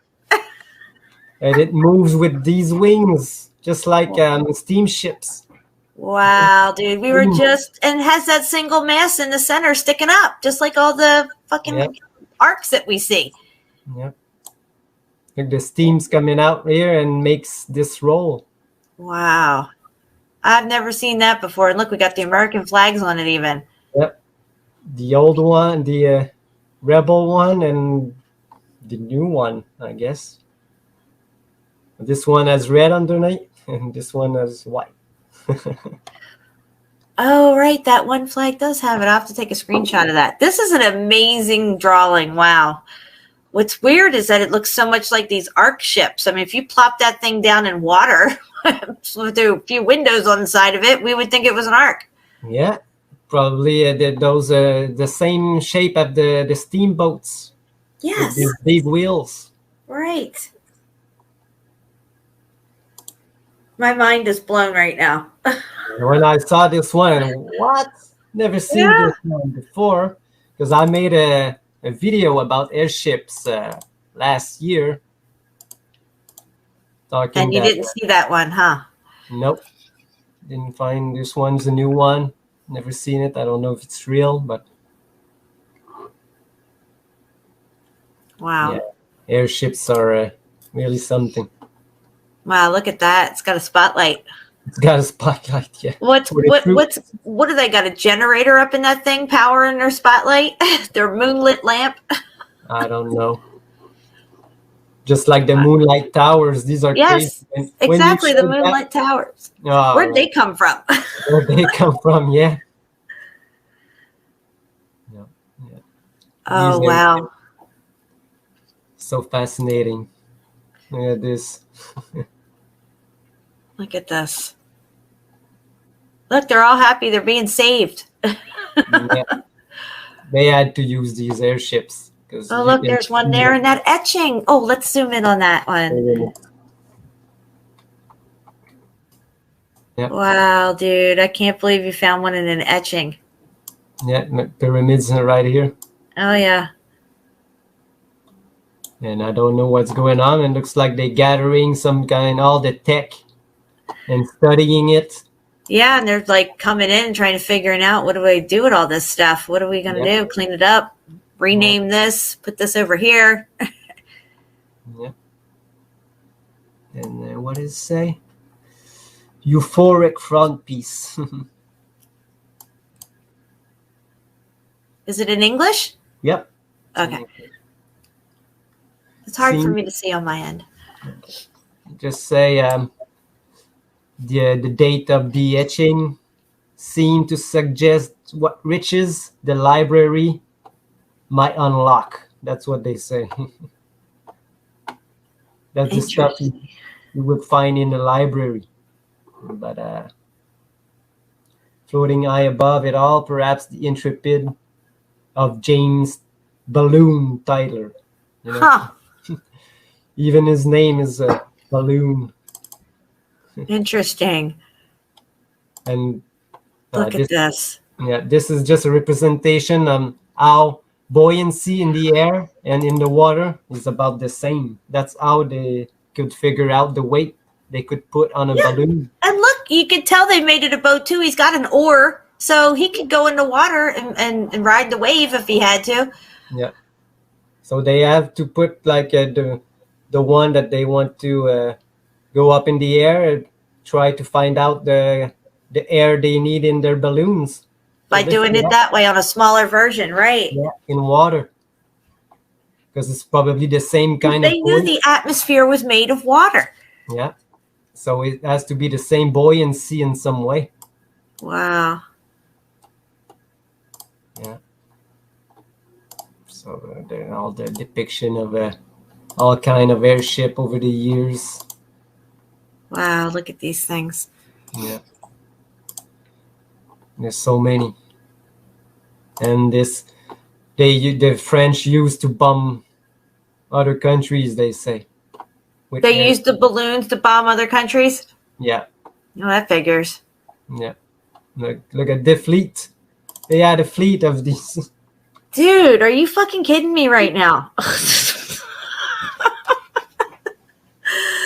They had a fleet of arcs. They had a fleet of flying arcs. Yeah, I mean, flying arcs, a fleet. Clearly, they were planning on surviving this shit. Yeah. And they were probably mines, air mines for airships. You know, these kites. Oh, I see what you're saying. So if they flew into it, they'd be all muffed up. Yeah, they can't get close. You know, where in our story they say this to us, nowhere. You have to find it yourself. Yeah, they don't ever teach you about this stuff. Look at this thing. This thing is on the water. Is that in the air or on the water? I think it's in the air. Oh, okay, because it looked like it's steam powered. Steam powered. This is nuts. They did everything with water back then. You know, that was the way to go. Even this one. Wow, look at this. chimney. That's nuts. Again, it looks like an arc, guys. It looks just like an arc. Yeah, a flying one.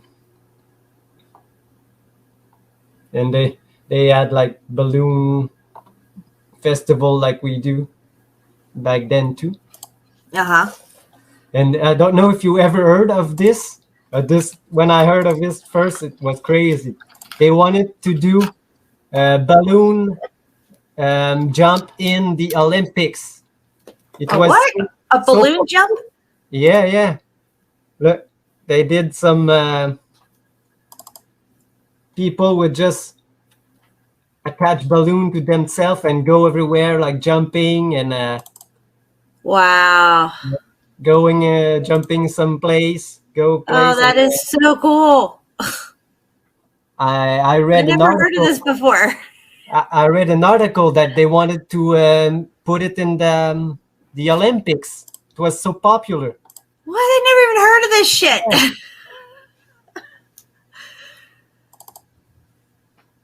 Yeah. Incredible. People just hanging from balloons everywhere. It was called ballooning. Again, like, he's jumping over a house. He's jumping over a tree. Oh my gosh, look at this shit. What? Yeah, when we could try everything, people tried everything. No limitations. Yeah, no government to come and clearly they mass produced these things. Look how many people were bouncing around in them. We think everybody just made their own. I don't know. I'm just saying. Yeah, because I have I think I have an article right here. No, not this one. Look, do not buy a balloon for sale. The guy sells balloon to everyone. It's an ad Oh boy! Wow! for balloons. Wow! Look, the guy, look, airship, Baldwin airships. You can I want order one. Yeah, you could order balloons. I'll go bouncing down the road. Yeah, these balloons are crazy, and this I just put it there because this is Alexander Graham Bell. You know Graham Bell? Yeah. You say that this thing, because of all the holes, and it could be lifted just by wind. Oh, like a kind of like a glider wing or something? Yeah, there's no motor. The wind will just get in these holes and propels. And there's a guy sitting there in the middle. Is he sitting there like he's going to fly away on it? Yeah. Huh. It's the guy that invented supposedly the phones. Interesting. I never heard of that either. Alexander Graham Bell, inventor of the telephone. But he invented this kind of airplane. But he got a motor. He said he got a motor, but probably just to start. Yeah. Look, again, balloons, 3 companies. Wow. The best balloon made and delivered from 30 to 60 days. What? Order me one up. If we get it on eBay. Look at the date. It was 19. I'll video the whole thing. Probably you won't get your order. Yeah, right. Yeah. That's incredible. And then here they show you how they used to do these photographs. Right. With balloons. Well, I know the one that they took of San Francisco after the fire, where it's kind of like you're out in the bay looking in at the whole city, and they said that was taken from one of these air balloons. Yeah, yeah. But the only thing I want to know is how you trigger the shutter. You know, how do you press the button to take the picture if they're suspended in a balloon? Because they don't. Yeah, they don't say there was someone in the balloon. They just say they attach a camera on a balloon. Oh, right. Yes, they do say that. Now, how the hell who took the picture? It's like the same person who was on the moon filming the thing take off. The technology at this time, you have to leave the shutter open for a while, and the balloon doesn't have to move. Because if it moves, your picture is gonna be skewed. Yeah. And blurred. This is another. They were New York's leading manufacturer of balloon and airships. Well, listen, I want to go to the bathroom and take a little break. We'll come right back to where we're at in these pictures. So you can leave your stuff up or whatever, but we're going to take a little break, I think. This one. Oh, look at that.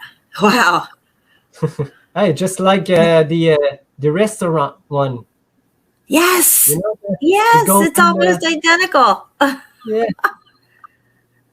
That's crazy. All right, guys, we're going to take a quick break. Don't go anywhere because you're going to miss a lot if you do. And we'll be back in about 5 minutes. The sharing of biased and false news has become all too common on social media. More alarming, some media outlets publish these same fake stories without checking facts first. The sharing of biased and false news has become all too common on social media. More alarming, some media outlets publish fake stories that are true without checking facts first. Unfortunately,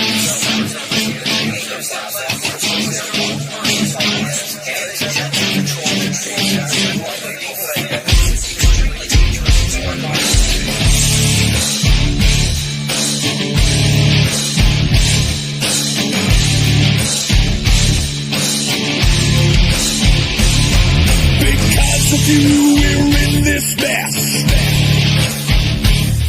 Forever you will acquiesce. Oh, you love to be deceived. Whatever they tell you, you believe. Dead of sight, dead of mind, news believer, you are blind.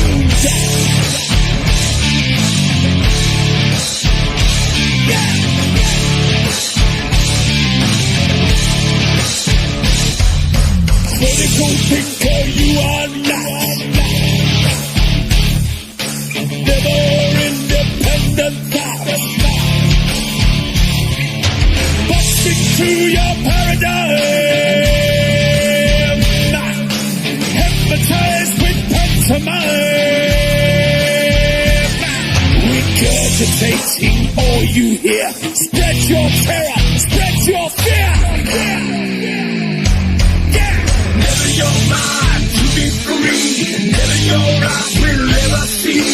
Lick the boot of tyranny, begging for your slavery. They who have remote control, the keys know your very soul. Salute to the great deceiver, television watching news believer.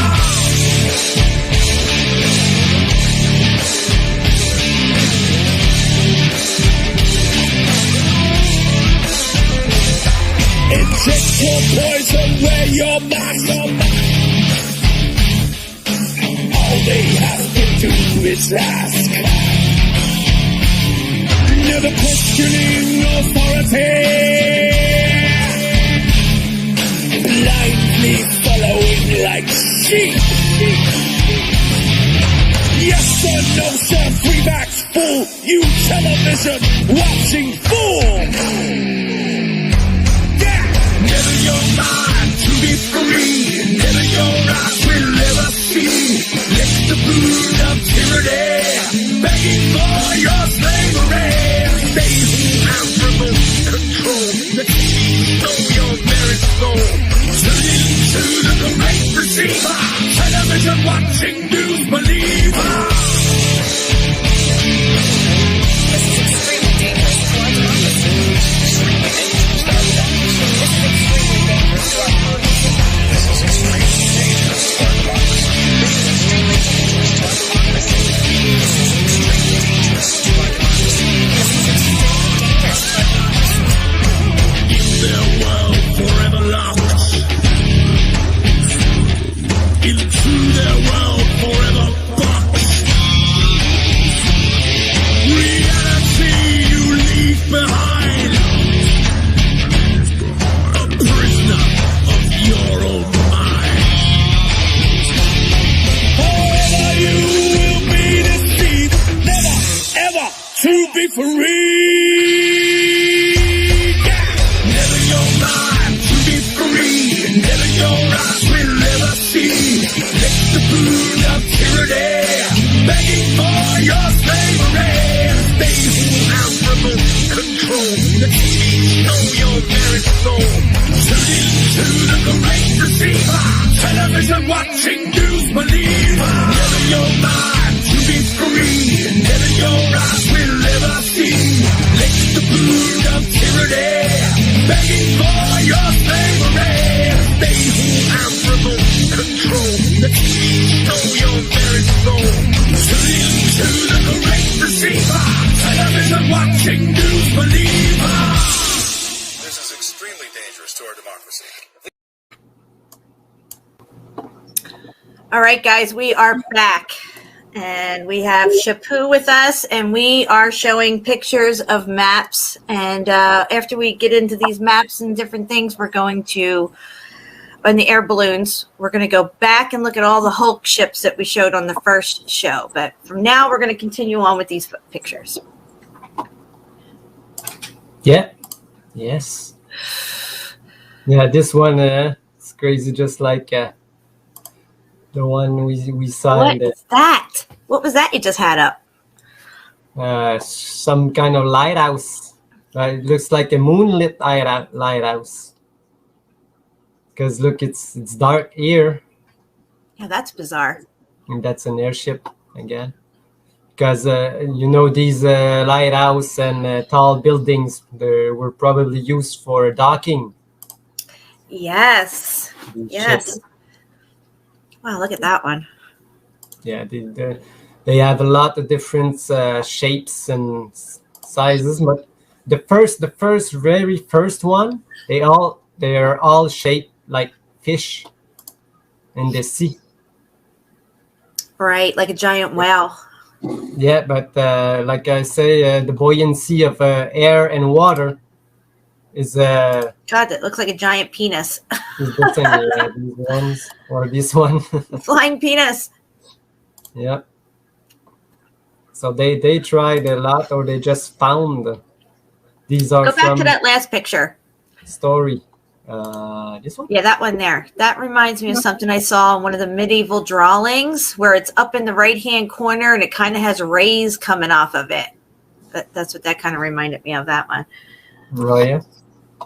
I don't know which picture you're talking about. But these are just like depiction of in the journal for kids, you know. I like it when they make the airships look like boats.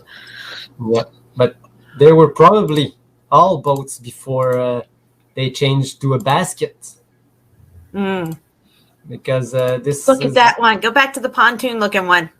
Right there. Wow, look at that. Yeah. Because these one could probably land on water too. Oh yeah. And go up. And here you see one picture. This is the Paris World Fair.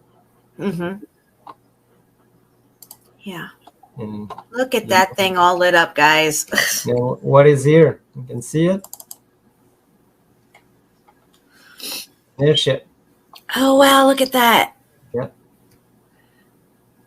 I wouldn't even have seen that if you didn't point it out. Yeah, and I have found that a lot of these old pictures look like this one.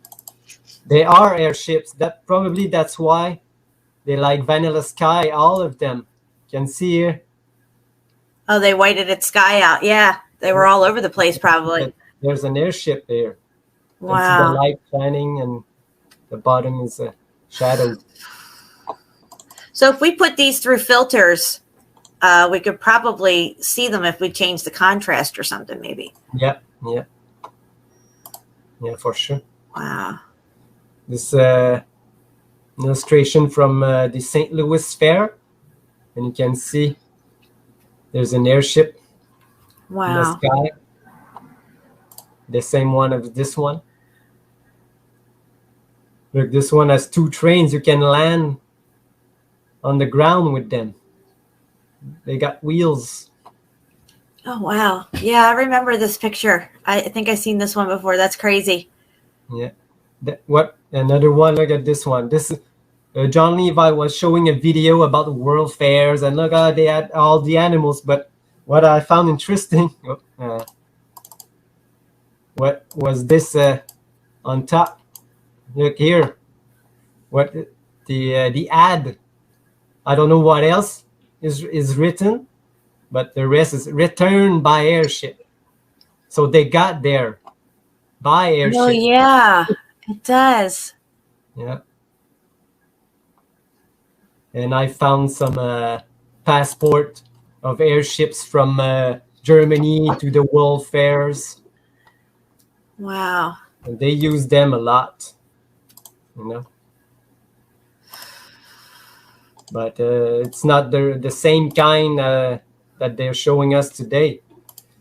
They were much bigger, and this is God, just... I wonder what they did with all these things. They destroyed it.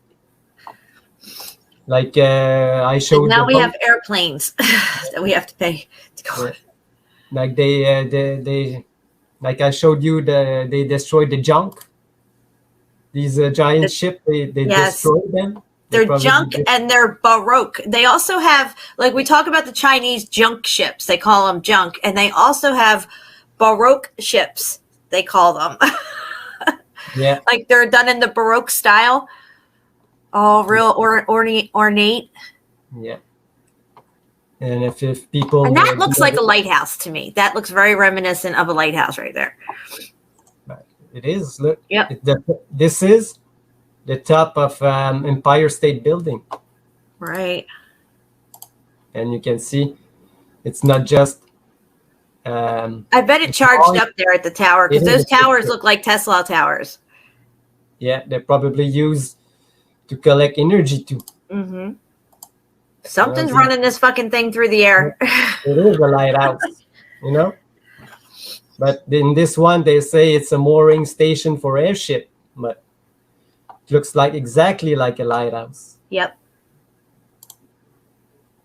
These are just mooring ship. They're mooring on ships, airships, and ships. And you can see it here, docked to the Empire State Building. Oh yeah. Here, and it's not a fake. That's what they used to do. That's how they rolled, guys. That's how they roll. They didn't even see the ground. They could go down here, take a subway, go somewhere, and never touch the ground. It's amazing. Yeah, this is how they could change the buoyancy. They showed to you. Yeah, that is so crazy looking to see that like that.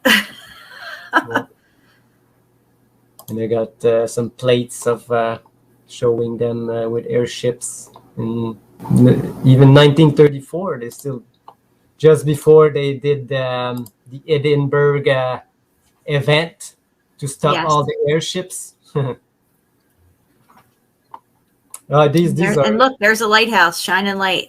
Yeah, these are funny because it's views from the future. Look, this is what we'll do in 2000, the year 2000. Oh my gosh. You know, look again, year 2000. We all gonna have these giant ships, airships. Yeah, well, look at that ship on the water. That looks like one of those arcs. Yeah. These, I don't know what kind of ships. There's some kind of steam, maybe what they call the ironclads. Oh yeah, the ironclads. Oh, I wonder how they fit into all this. We should look at some of those ironclad ships. It's the Germans again. Those pesky Germans. Again, views of the future. Look, people docking aerial cabs. Wow. Yeah. People flying with wings. And this is, I found it really interesting because it's saying how our nephews will live in the year 2012. What? And why is it projecting a moon or a sun or something? You know what it's written here? What is it? It's Return of the Moon. What? Yeah, I don't know what that means. It's gonna be the return of the moon. That's really strange, and it's a projector. Are they trying to tell us that the moon is being projected? I don't know. Because that's what I was thinking with the black sun and stuff, that it's not that it's phasing out part of the moon. It's phasing in the part that we see. Yeah. I just found it crazy that it says the return of the moon. Yeah, that's really bizarre. Where did it go? So, I mean, that thing almost looks like a satellite, the today version of a satellite. You know what I mean? Yeah. This is very strange. Yeah. And the people flying around, I don't know, projecting a moon. That's nuts. Yeah. And it's an ad for chocolates. Well, we have a moon simulator and a sun simulator now, they supposedly say. Yeah.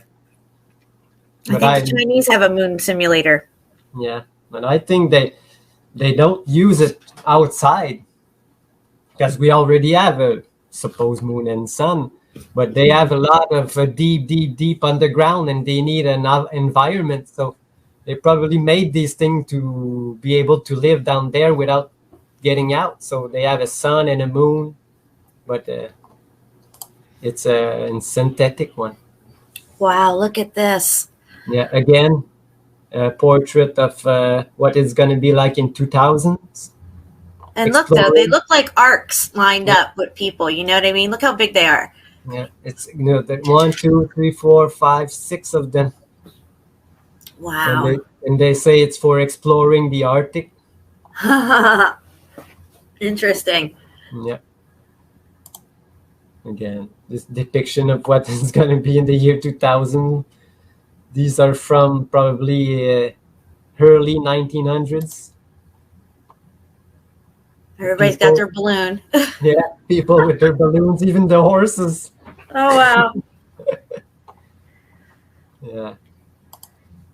They were thinking a lot differently than we are. You see this? Flying train. They have a flying train in Germany. Remember that video I had of the flying train?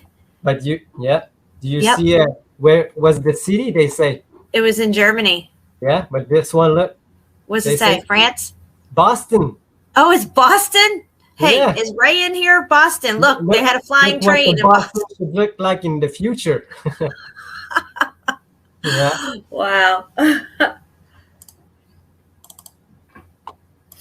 Yeah, another one with these flying. Wow, look at that. Yeah, that's exactly like the one in Germany, flying train for sure. It's to say Boston in the future. Wow. They're the same kind of. Boom, baby. But where are these? We don't see it. Oh, Wow, look at those. Pole Star. Yes, it's the pole star. And what are those people riding on, a floating fish or something? Floating fish, yeah. I think this What? is an illustration from a Jules Verne book. Yeah. That's crazy. Look at this flying casino. Is that a flying city? Yeah, it's a flying casino. Oh, it's a casino. Oh my gosh. Yeah, you can call it a flying city. Flying houses. It says an aerial cottage. Wow. Yeah. And this, they wanted to make like big metropolis airports, but we never got to there because of this supposed dangerous event called the Edinburgh. Yeah. Yeah. Good excuse. Yeah. But I think they say, oh yeah, we're gonna use hydrogen. I don't think the earliest one they didn't use hydrogen because they knew one spark can just make it blow. Yeah. Right away. Oh, look at that. Yeah. That's where cool. they are. In Antarctica, yeah. Maybe they explored it with this. Because like I said, to pass over like a barrier, if there's metals or thing, you cannot because you're going to crash into it. Right. But if you're all probably made from these kind of materials, maybe you could. I don't know. Because they say like wooden boats can go through. Look at that thing. What? And then look, it's got the mast on top. The mast, like the supposed prison ships. Like, that looks like an ark to me. Yeah, With a this is spare like boat. a steampunk representation. Yeah. But I think this one is for it's a Japanese show. What is it called? I used to listen to this when I was younger. This is blowing my mind right now. Captain Arlock, something like this. This is his ship.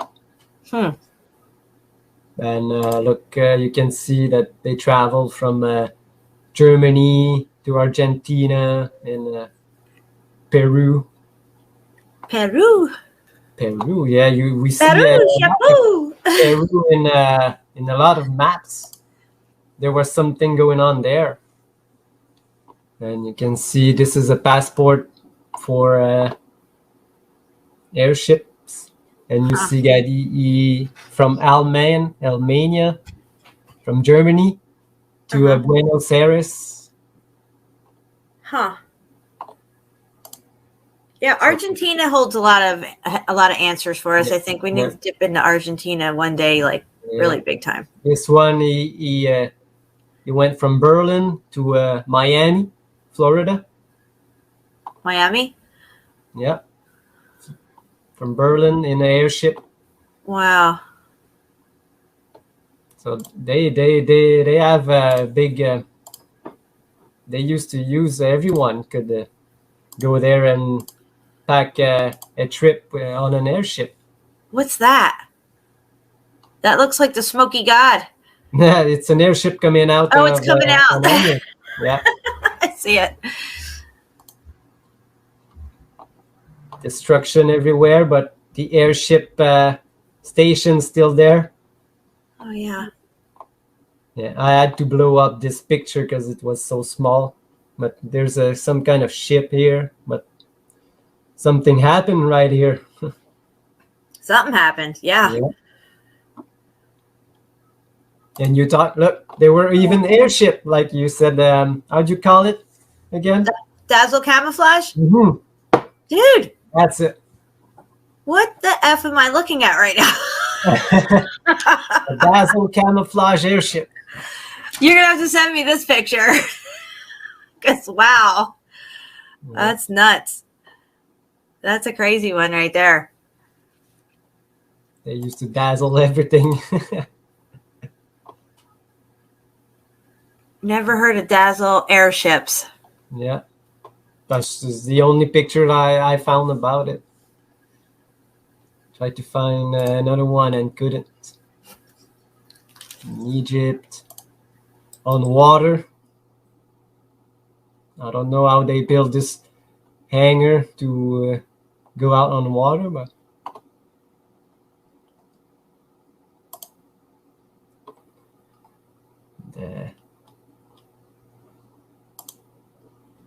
look, these type of airships, the new types, the remodeled one, because just a balloon. This is in the how do you call this war? The first, before the First World War. What is it called again? Before the, what do you mean, like the Civil War? Yeah, before the Civil War. There was like a European war or something. I can't remember. You know, all the fake pictures that we show, you showed on one of your streams. Of the wars? Yeah, Crimean War. Crimean War, yes. I'm sorry. I should have thought of that for you. Yeah, but this is a picture from the Crimean War. They had like balloons. I just found a dazzle camouflage arc. No. I am not shitting you right now, dude. And wait till you see the destroyer ship that's near it. And the destroyer ships are really big, so you can tell that this is an extremely large arc. Yeah, you can see. All right, I'm going to send it to you right now. If you can see my screen right now, you can see there are destroyers right there in New York with airships. Wow. I don't know where they're going with these battleships in New York, but you're gonna send me the Yeah, I just sent it to you. Okay.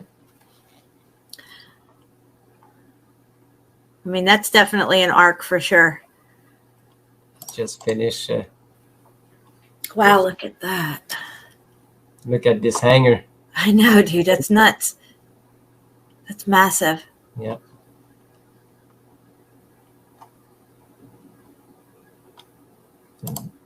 They moored on ships. Yeah, that's a good one. I like that picture. I use that in one of my videos. Yeah, he made a. These ships had these towers on them. These Tesla towers were on these ships. But look what I said. That these were not filled with hydrogen because they would have burst into flames when they crash into metal, and metal make a sparks for sure. Oh yeah, you're right. But they didn't caught fire. Look. And this, I don't know if you see, this is too black, but look, the only thing they went and gathered was these balls. That was for buoyancy or something? I think it's for, they were mercury inside or something. Oh, okay. Let's go back to the other picture. 2 pictures back, right there. Is that those balls right there? Yeah. What? These, I know it's dark. I should clear up, but look, these balls. Look, they have some kind of tech. I don't know if it's there. Oh my God. Do you remember? I don't know if you remember this, but back in 2009 and 10, people were finding those balls all over the place. They said that they were falling out of the sky. Oh, yeah. No. Yeah. They had some weird knob on the end of it with a hole just like that. They tried to call them some kind of smudge pots or something. That supposedly they would put them in there for mosquitoes and along the Bay Area of New York and stuff. So they call them smudge pots or something. Yeah. They probably just found it because this guy looks amazed. What? Wow. Is that? So you fill the ball with mercury, and that's part of the tech. Yeah. Probably to, like I said, mercury is the transformer from the ether. And you put the energy come inside and go out much stronger. It would be like a mercury arc valve. Yeah, exactly. And then this happens. This event happens. And then it's over. Yeah. And then no more airships unless you are called Goodyear. Goodyear, yeah. Exactly. Because they still fly these Goodyear blimps everywhere, you know. Yeah, but they're not for everybody like they used to be. They're only for the. Yeah. Did you ever see the new ones? No.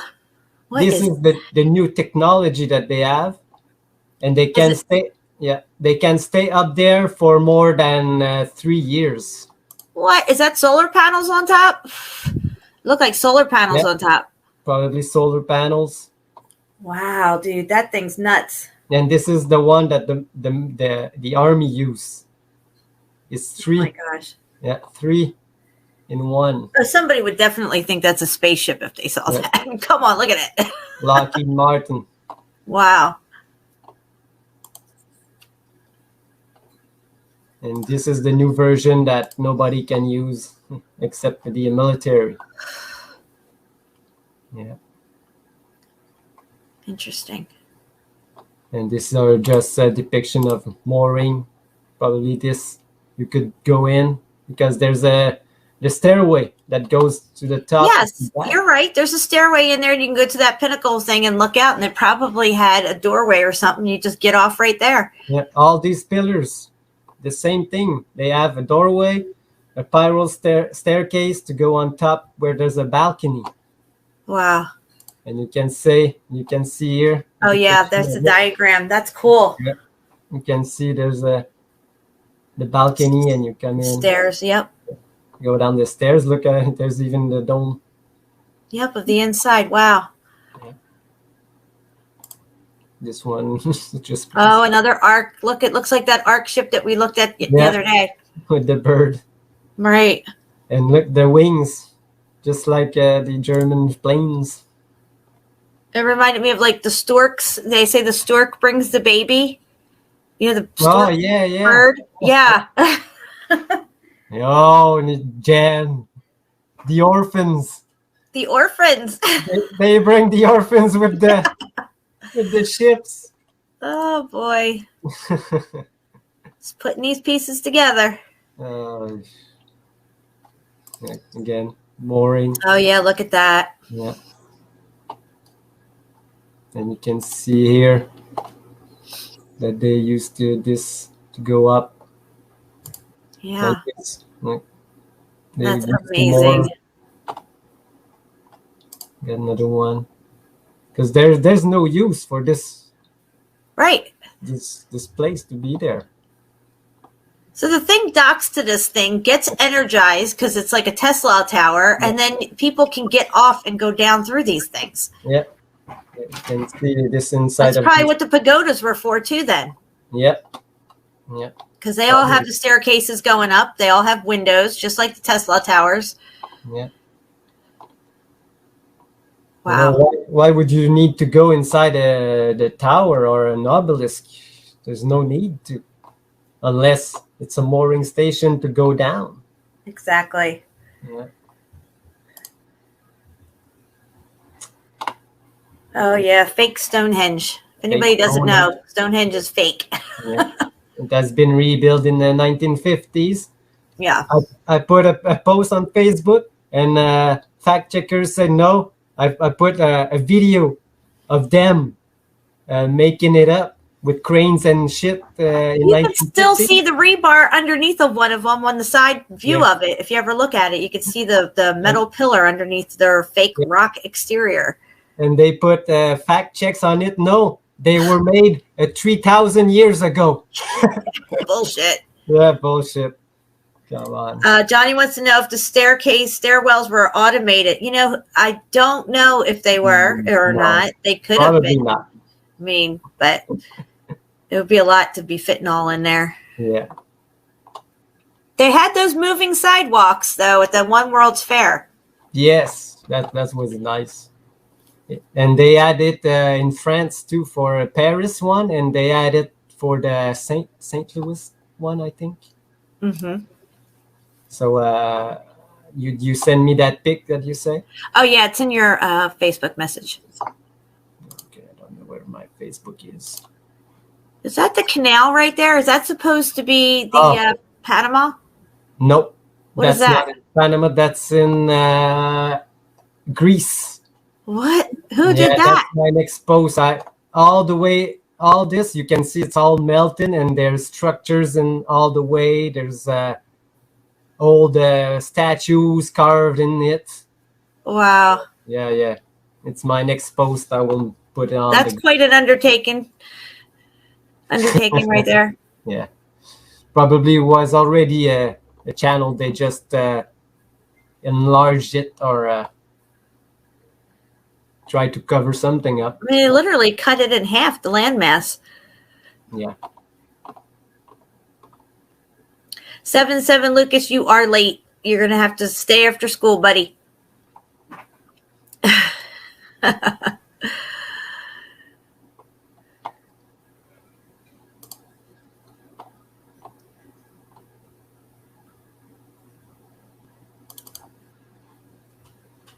There you go, guys. Look at it.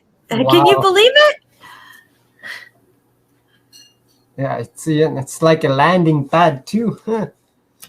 Yeah, you probably could land on it. It just, and look how much bigger it is than that other ship. Yeah, this is a big ship. This one is huge. Dazzle camouflage arc. Yeah. Very interesting. First, you never heard of Dazzle camouflage unless you went to a museum that has these things. That's the first time I saw these Dazzle camouflage. It was in a museum.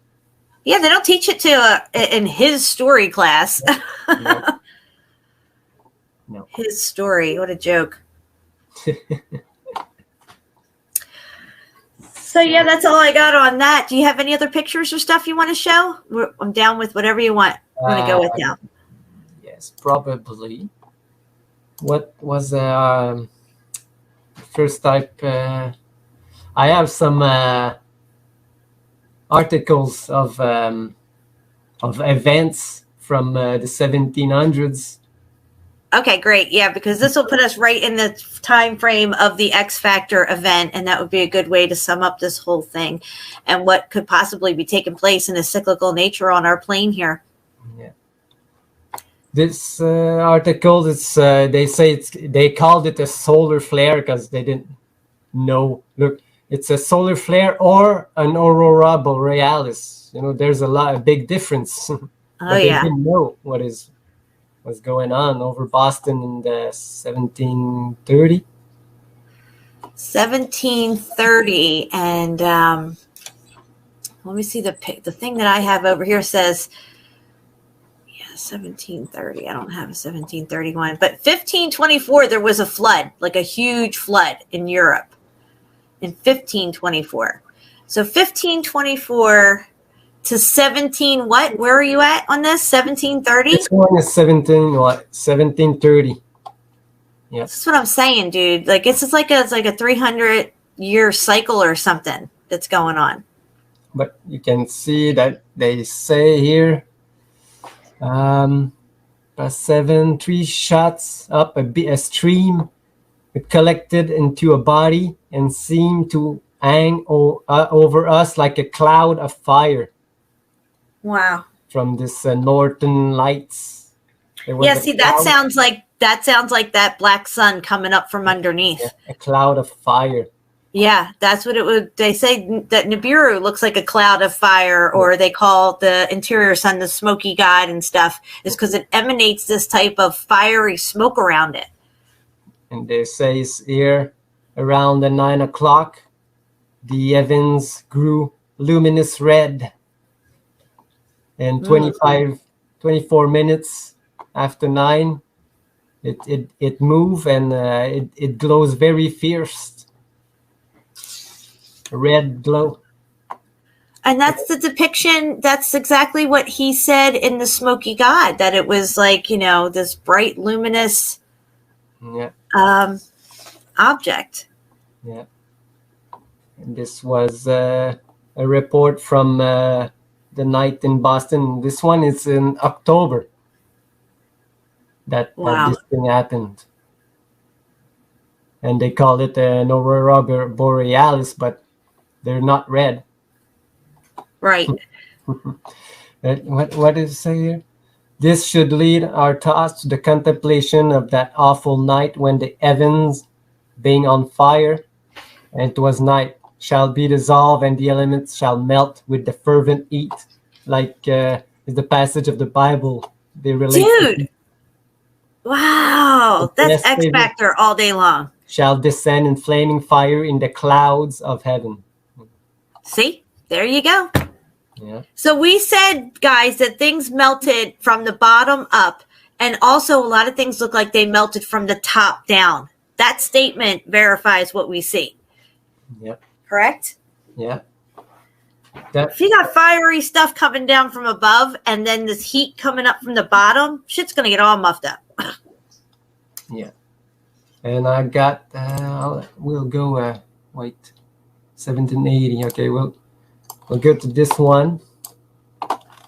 This is just, they talked about the fissure eruption in 1783.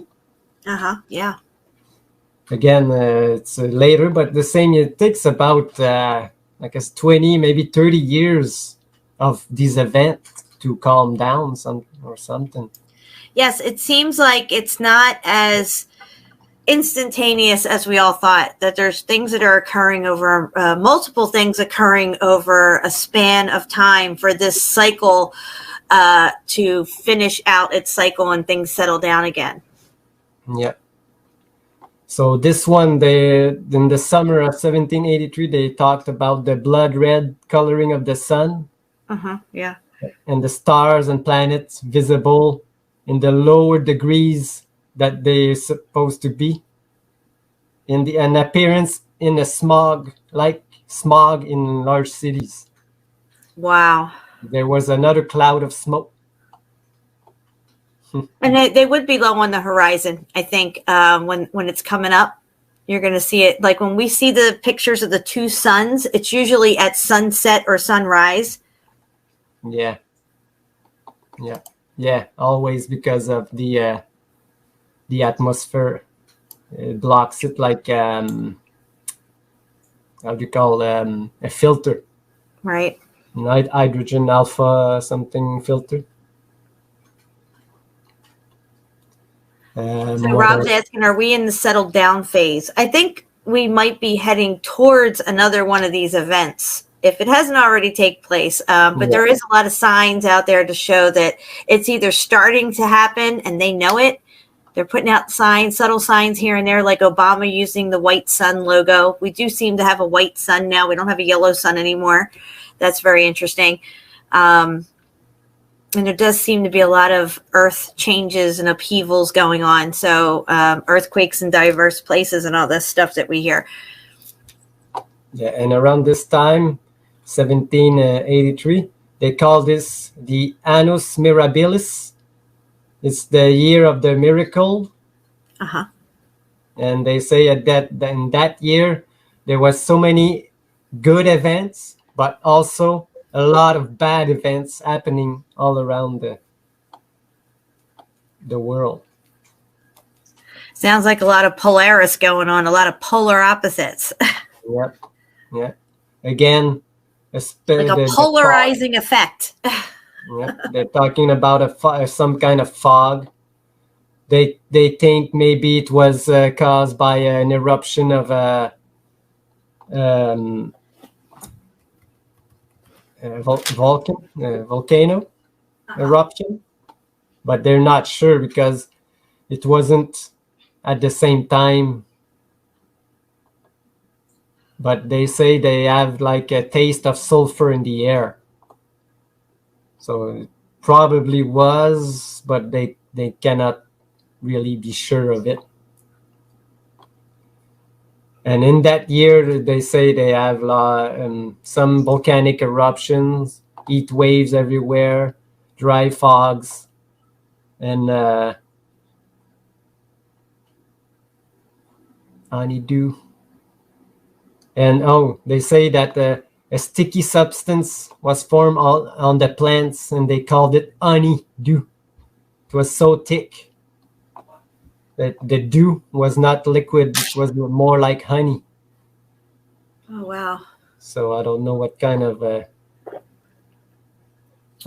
rain that fell down. Like a gelatinous kind of form. Yeah. There's been reports. I've got to tell you, I just listened recently to some reports from the last few years of people having gelatinous substance fall out of the sky in their area and land on cars and houses and streets and stuff.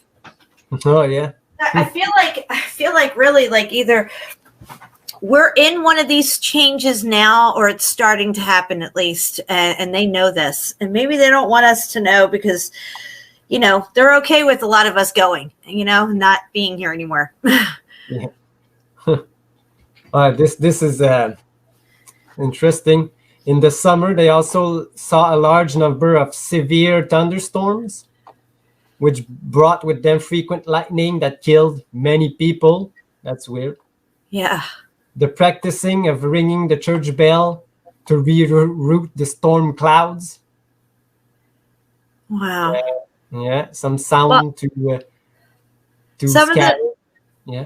I just want to say some of the stuff that would fall from the sky recently, this gelatinous substance has been tested in different areas, and they seem to also be some sort of larvae or like reptile kind of like eggs, like a frog lays eggs and stuff, these little mucosils of eggs and stuff so some people were saying ambrosia or nectar of the gods and stuff like that. Yeah. But of course, their reasoning is that these things were picked up by some vortex of wind in some swampy area, maybe, or who knows what, and dumped somewhere else or whatever. But it's just very interesting that the descriptions that we're hearing from the olden days, 1700s, are the same things that I'm hearing about. Even the red rain. We talked about the red rain a little while ago. India, a couple years back, maybe even 5 years ago, it could have been, had red rain falling. Yeah. But they have a lot of stories of, like you said, like fishes and frogs and. Now, what if that is being picked up from the interior of our plane on the other side and this event's taking place and things are shooting out, coming out, like the land is coming back out, this energy's coming out, the waters below are coming out and flooding out part of the stuff too. And maybe it's bringing along with it some of the sea life or different types of, things like that. Yeah. They blame it. They say today it's like hurricanes that picked up these supposed animals and bring it to another place and drop them. But I don't know if that's true. Right. Yeah. And the year they say, again, in the same year, all the same year, numerous earthquakes and in Europe, Sicily, Calabria, 30,000 dead. Wow. And in France, in Geneva. France has all those catacombs and all those dead people. Yep. Some other earthquakes. In Tripoli, Lebanon. All the same year. And they say they have, I can't really believe they were living in a subterraneous revolution. I don't know what they mean by that.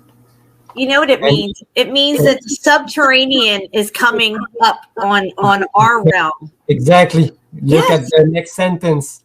There were reports of newly emerged burning islands. There you go. That's probably the Terra del Fuego. Yeah. Yeah. New island. Again.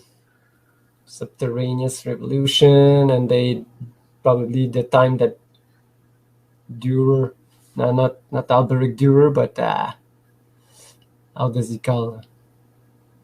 This guy drew these subterraneous land and volcanoes, and then they started the story of the volcanoes. Right. The fire-spitting mountain they called.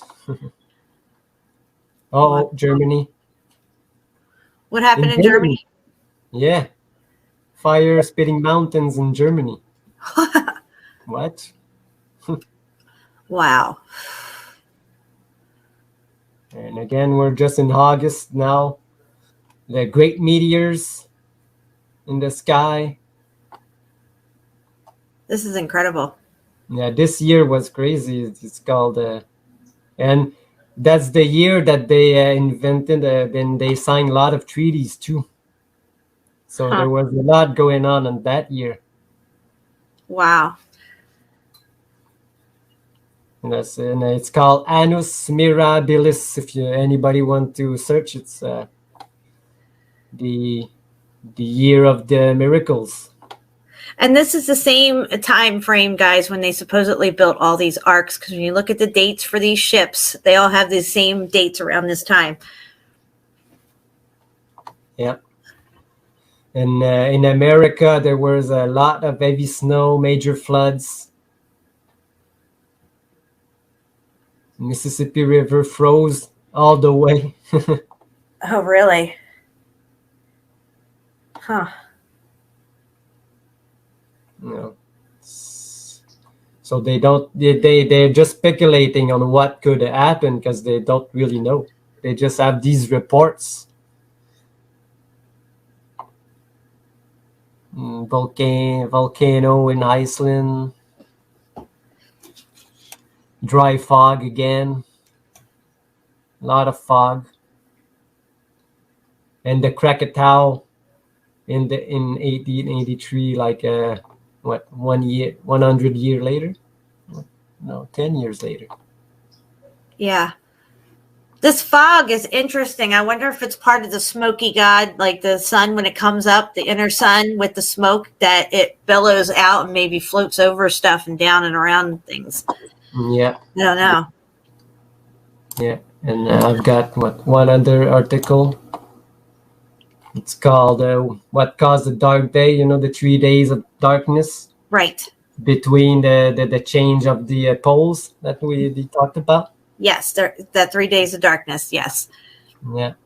and what caused the day to turn to night and the night turn to day. That's what they say. Like the morning sky turns yellow, and all the animals has run for cover. This is so fascinating. And then it was night by lunchtime. Yeah, that has to do with definitely this whole X Factor event has to do with the pole shift, guys. I'm convinced of it now. Yeah. Somehow this thing comes up out of the center of our plane and meets up somewhere probably in the middle with Polaris and sparks start shooting. It reminds me of the Carrington event. They call these coronal mass ejections, but they're actually not, that don't knock out our grid system and stuff. This whole thing is a dielectric plane of inertia. And we're just now starting to figure out how this whole thing works and what we're on here. Yeah, trying to find out. So we gathered some dates, and dates are not really important, but the events that they say that happened, you know. Like this one was sun and moon glowed red in the 1780, same year. Wow. Again, dark days. They thought they were a sign of God, you know, because they couldn't explain what was going on. And again, thick clouds, Jen. Again with the clouds, yeah. Every time I hear this, I think of the smoky god. Yeah. Some solar eclipse. And that would happen if you had Polaris and this other black sun out. Yeah, you're going to have eclipses and stuff. And boy, have we been having eclipses over the last few years, haven't we? Yeah.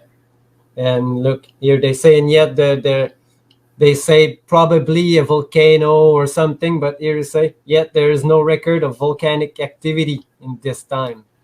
So it could have been a volcano. And they say a meteorite is equally unlikely. You know, that's what we know for sure. You see the trees. You know, they're just speculating again because they can't really know for sure. They say maybe forest fire, but it's not big enough to light up the country totally. But they saw it all over. So. Right. Yeah, so it had to be massive, whatever it was. Yeah. It muffed everything up. Yeah, look at what they show you. Finish. It's done. And death is dead, even. No bueno. Yeah. This is a really good site. Yeah, it's a couple of articles. I will. I think I already sent it to you in Messenger. Yeah, I have it. And just one quick thing. They all say when Napoleon changed everything in the 1712, something like that, 1812. Right. The great Napoleon, and the same year there were two comets in the sky. Tecumseh's comet and Napoleon's comet, they called. Right. And it's this another time. It was in 1812 that another event happened, and all the things that you know that Napoleon did, go in Russia, go in Italy, go in all around this time again. Right. Yeah. Yeah. So maybe comets in the sky are like, how do you call it? A sign that something's gonna happen really soon.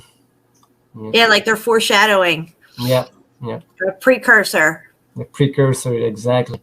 That's the word. And you see here, you see these natural disasters in the 1812 earthquakes. New Madrid event, if you know what it is. Yeah, the earthquake. Yeah, the earthquake that rang all over the U.S. and even in Canada. You can hear it right to Quebec, from Mississippi to Quebec. and they say, look, the steamboat survived the earthquakes in the water, so they had to put people again in ships. In ships? Wow. Yeah. But they only talk about only one, but they were probably more. Oh yeah, for sure. Yeah. You figured fire canoes. That's crazy. Yeah. So there's all these events reported, but the story is distorted. Yeah. So this solar event here, this picture, this would have to not be the moon in front of the sun. This is probably either the black sun or Polaris. Yeah. Or the thing in the middle that we saw on the old map. Yes. Yeah. That is probably some kind of the thing that shoots Polaris in the sky, probably. And here they talk about the black sun, followed by devastating earthquakes the same year. They saw the black sun. So see, guys, they saw it. that's in 1812 again, right? The wars are just some kind of a pretext to go and gather the people up, maybe take them somewhere else and stay. There was a war. That's why people are all dead, but maybe they're not dead. They just moved somewhere else. Exactly. Now, do you have that folder of the ships and stuff that we were looking at on the last show with all the pictures? The giant ships? Yes, I just want to run through those again to round out things on the back end. And if anybody hadn't seen our last live stream, they could see what we're talking about these massive ships that were arcs that took people to new locations to survive these events and repopulate. Yes. And this one here has tech on it. I mean, there's tech all over that ship. They look like pagodas. Yeah, this one has no balls in his hand. The one ball I added. Right. These Chinese steamships, never heard of them, but wow, they got them. Look at the flag though; it's eerily similar to ours. That's weird. I didn't even see it. It's exactly like a American flag almost. Yeah. I don't know if this is Japanese. Look, maybe that's another depiction of the same place. Look. It is. They're building them right there, dude. They're building them. I'm telling you, they're building them. That's crazy. It's the same type of building. It's the same building, dude, because it had that conical roof with the peak on it. It was, that's it. And they had like 1, 2, 3, 4 boats in it. Yes. And then one in the water. Wow. So this more modern one. Again, these ships. I think this one is better. Yeah. Convict hospitals. This one say. Oh, this is a hospital, right? Okay. Yeah. They're either prisons or hospital ships, but they have no sails on them. People are hanging their clothes out, drying their clothes because, hey, they just came through a freaking flood. Yeah, and you got to bring them on these little rowboats to them. Okay? It's crazy.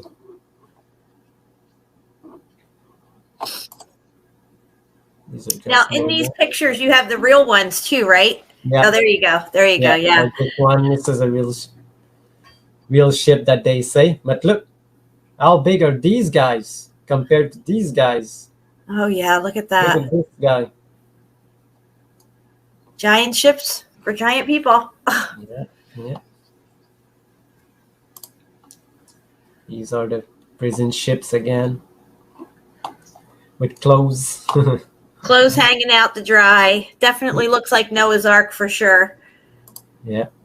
Look at that thing. That's massive. Wow. Yeah, this one's massive too. It's incredible. They've been hiding all this stuff from us, guys. They don't want us to know the truth.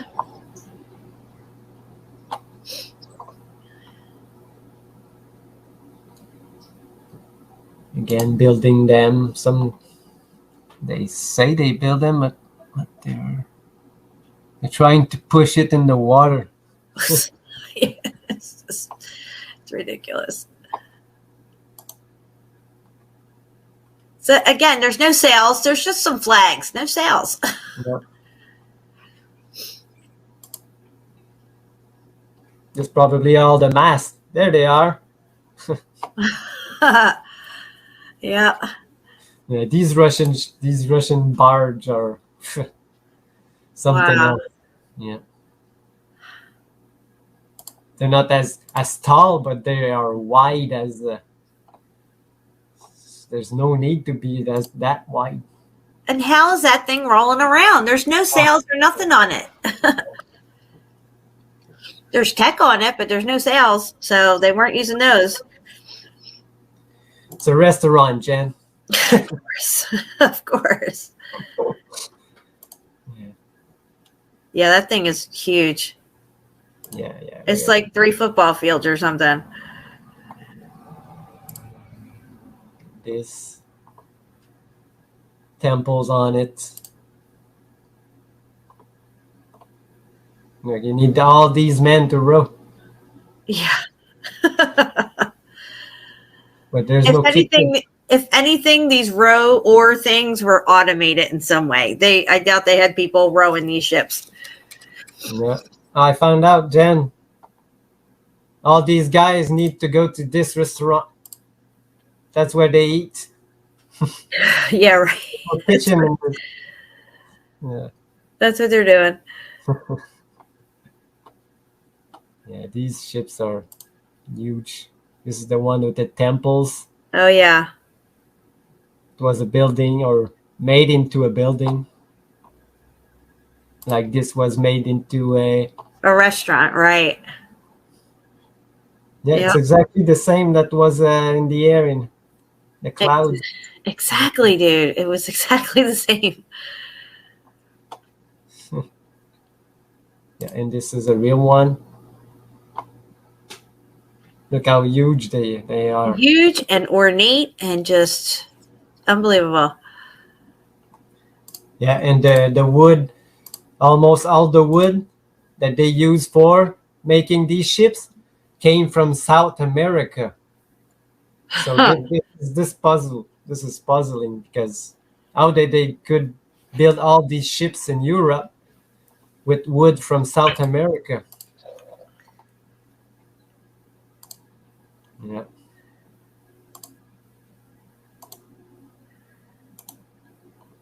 Yeah, and there they are. They're docked. Yep.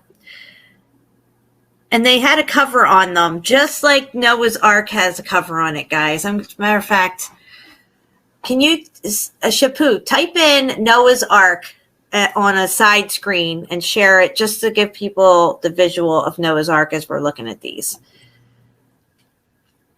We'll bring up some images real quick of Noah's Ark. Instead of bringing you out of the screen share and me doing it, I figured I'd just have you do it. Yeah, okay.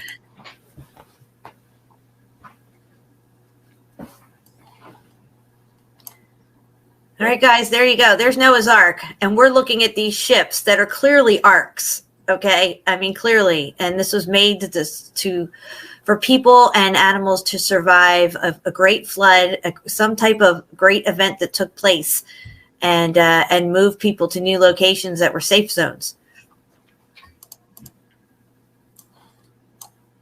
There you go. And that one ship that you show in your pictures looks just like that one. I mean, literally, the whole front of it, everything looks just like it. Yeah, exactly. Oh, I've never seen this one. What is this? Show it. Oh, yeah. Yeah, I saw that one. That's a replica. Supposedly, it's a replica of one. Yeah. And I don't even know what to say about these replicas these days. I mean, the ones that are in the modern times, because they look... the big one, full wood. Yep. I got got another picture of this one. But Yep, it looks the other like one it's huge. it's identical. I mean, there's no two ways about it. 1 + 1 is 2. Yeah. Any other Noah's Ark ones? Like modern day ones? I think they have a modern day one in Kentucky or something. Yes, I tried to find a good picture of it. What is this one? Uh-oh. It's in Kentucky, this one? Yes, no, that one's in China, I think. I think that's the one that's in China. Yeah, there's one in China. That's the one in Kentucky. I mean, look at how big that thing is. Yes. This one. Yep. Now that looks identical to all the fucking prison ships we just showed you, which aren't prison ships. They just want you to believe they are, because Yeah. They're just no portals, because he doesn't need to put one. But if it's people, you know what I mean? People like windows. They like to see what's going on. Yeah, exactly. It's not animals. It was people. But in the pictures that they have windows. They have windows on the side, yes. And I'll be damned if that's not one of the ships that we just showed. Or, I mean, real life ships, guys. They're here. They've been here. They're right under our noses. They never taught us nothing about this stuff. I never learned nothing about these ships ever. Yeah, when I found out about these ships, I do my research and what are these ships? Prisoners? How many prisoners do you have to put? Yeah, I mean, that one photo, there was 12 of these things lined up in dock. 12 of them. And you said that they could carry 2,000 people on them, right? So it's 2, 4, 6, 8, 10, 12, 14, 16,000 people.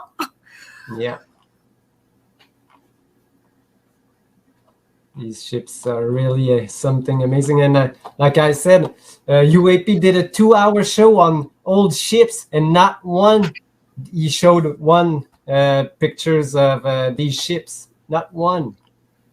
I couldn't believe it. No, I think we're the only one who have shown these ships so far. That's why our video from last time we did it got so many views so far, because nobody's ever seen these things. Yeah. And certainly nobody's put 2 to 2 together that they were used during the X Factor event to relocate people and save lives to a certain extent. Yeah. Now they give us a false narrative saying that these are prison ships. Yeah. Exactly the opposite of what it is again. Reversed it. Yep. And, yeah. Tell us something and it's not. So much time they did that. Just like I realized with Polaris, I always thought that it was representing the sun. Why did they put 2 suns? But it's probably Polaris. You know. Where's some of the ones of the HMS ones? You know, the HMS ones? There you go. That looks like Noah's Ark right there to me. I mean, let's just zoom in on that. Look at the whole front of it and everything, and then we'll flip back over to the Noah's Ark one with the windows. I mean, look at this, guys. Hello? What's going on here? Yeah, I'll just bring out the it's just incredible to me. And this one's from the 1800s, this photo.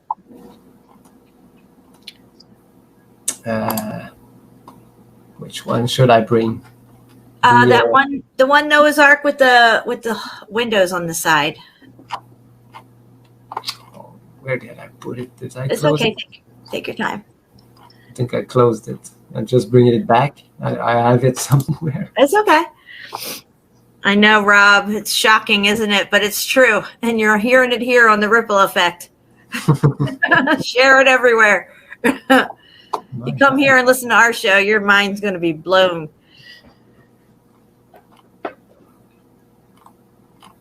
Dang, it was right here 2 seconds ago. I can't find it. This picture, I could just look at it all day long, and it's so clear and crisp. For the photo, the time frame supposedly.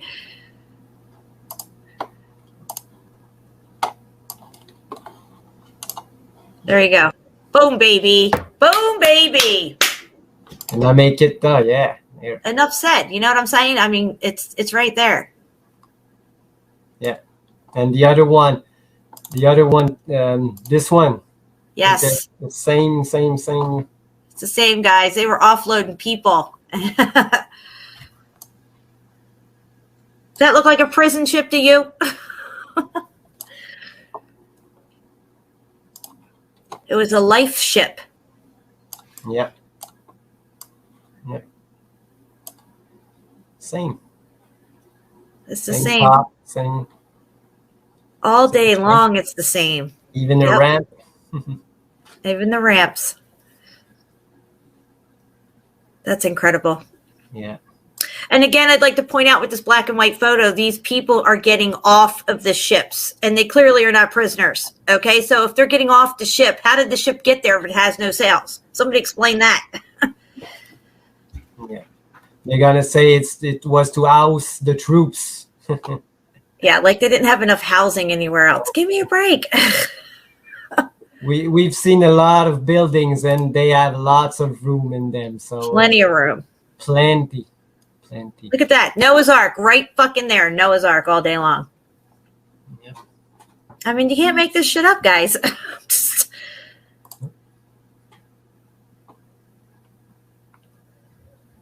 Do you have the one where they're all lined up? Remember, it's like a depiction of like 12 of them docked or something? It's probably in there somewhere along your pictures. There it is. There's a whole fleet of Noah's Arks, guys. A whole fleet of them ready to go.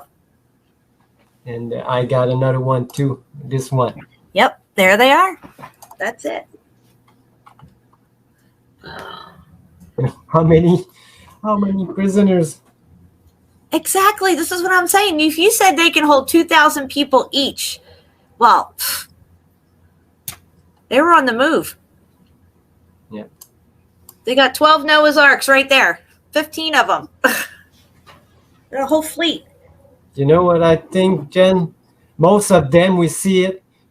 It's on this part of continent in America. So maybe they moved all the people that live in America to Europe, and then they came back. The story is all distorted. Yeah, I think it is reversed. I think that that people left here and went there and then came back later after. Yeah, exactly. They came back later after all that settles, and to claim back their land that they had.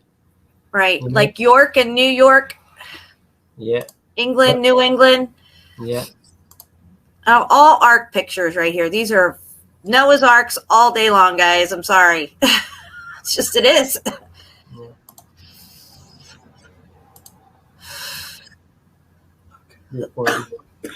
Just found them.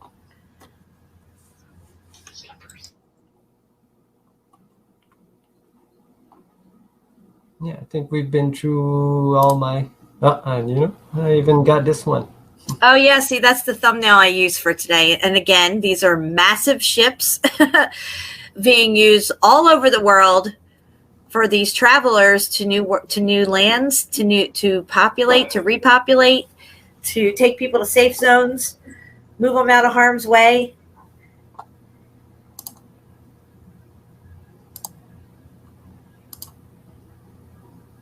And now today we have massive cruise ships. And I was thinking to myself, what are all these cruise ships really for? Maybe they're actually for this event that could take place, but we use them now for cruising, pleasure cruises and stuff, Yeah. That could be a possibility. Yeah. That could be a real possibility. Sorry. What else? What else? Did you have something else, Jen? No, actually, that's it. I think we covered everything. Yes, so. I did send you one more thing in your Facebook Messenger, and I just wanted to point out something with the Montalbano map and the UN flag, and then we're going to get ready to get out of here.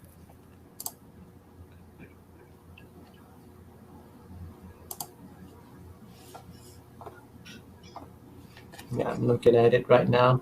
Oh, yeah, okay. Oh yeah, I've seen it.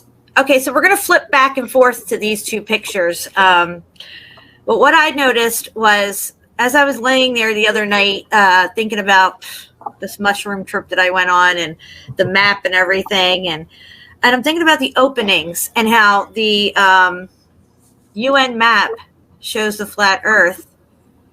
Now, if you look closely, you can see that there's there's 8 lines intersecting each other that go all the way out to the very edge. These 8 lines are pointing to these openings, I think, because there's 8 openings in the land masses going around. So, and I always wondered what these, 8 lines, because they could also represent Polaris as well, because it's an 8-pointed star. I get that. But if you flip over to the Montalbano map, you can see here that there's 1, 2, 3, 4, 5, 6, 7. It looks like 8 openings. It's just a connection that I found, because when you look at the UN flag, it's telling you a lot about what's going on, that they know, and they also know that there's 8 openings as well. 8 openings, exactly like this one. Exactly. Yes. And they seems to be at the same place. That's what I'm saying, dude. That's what I was like looking at in my head the other night. I was picturing it in my head, and I was picturing the UN map and the flag, and I'm like, I bet those lines match up to the fucking openings, and it sure does look like they do. It really does. If you just turn the map a little bit, which we can't on this show. Yeah, right between Alaska and Russia, there's one. So we'll see. Right. Yeah, it's right here. So that must be, it's pretty close. Exactly. Close to the, And any word, if you look closely on the map, if you're able to zoom in, you will see 8 openings. One of them looks really small. No, I can't zoom anymore on this one because I tried to zoom and it goes smaller. Yeah, Facebook does that stuff when you do it through messages. Yeah. But yeah, I just wanted to point that out. That was one little thing that came to me the other day. That's pretty good. These things just pop in my head, dude. I don't know. It's just like I think about it and I think about it and I try to work it out and then I just let it go. And then it comes back to me and it's like, oh, wait, the UN flag. It's got those crisscross lines on it. What the hell's that all about? I bet it matches up with the openings. I found something interesting. Last show, in the towards the end, we're looking like at Japan. The big Japan. Yeah. With the name, the big city there. So I searched for the big city. Right. And it's supposed to be the name of the first unifier of Japan, some guy or something. And the logo for his family or his crest. I'm trying to find it right now. It's exactly like the map you're saying right now. But you see, it's a Japanese, a very famous Japanese logo that we all know. And look. Oh, yeah. The middle. The black hole sun. And look, the openings may be like yes. The openings, the islands. Right. There's not 8, only 5. Right. 5. To remind me, like the same with that black hole sun in the middle. Yeah, that almost looks like there's 5 continents there, but it reminds me of like those 4 continents with the center. But I found it funny that we looked at it and the name, and when you search the name of the big city, it's this logo that comes up. Interesting. It's very Starfort-ish too. Yes.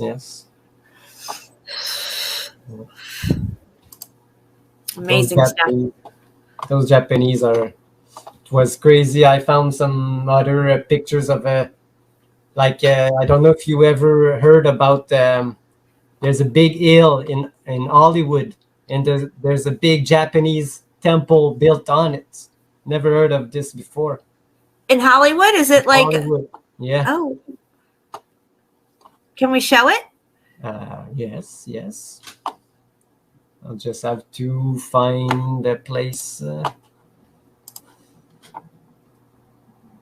now.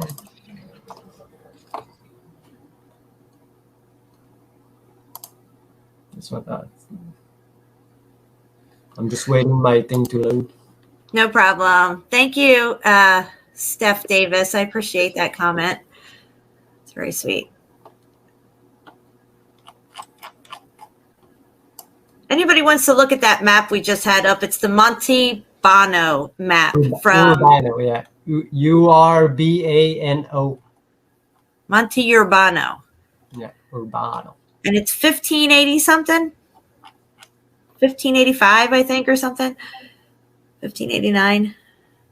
Or just 80. 1580? No. Maybe.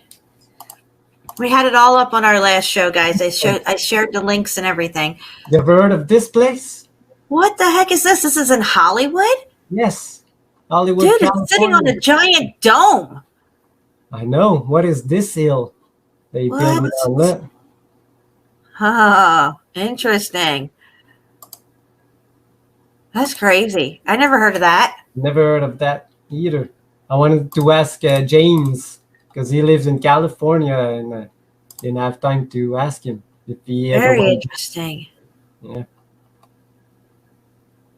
Never heard of this before, but it's old. It was built like in the 60s or 70s. That's crazy looking. They say if they build it, because it's crazy. What is this hill? You know? Exactly. What are they covering up? Yeah. What are they covering up again? I just imagined myself. I literally just took a little mind trip in my head for a split second. Imagine myself walking through these giant ships, like walking through this giant ship and seeing these giant beams of wood and stuff. And then boom, I'm back here.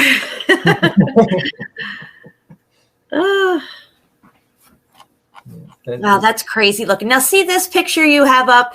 This is when we say the mountain was the building. See how this is all intermeshed buildings and stuff, all one on top of each other and everything. If that all melted down, that would be one big mountain that you call today a mountain. And you'd find these little pockets of survival, like openings and apertures and stuff. Yeah. Yeah, this one is crazy. I don't know.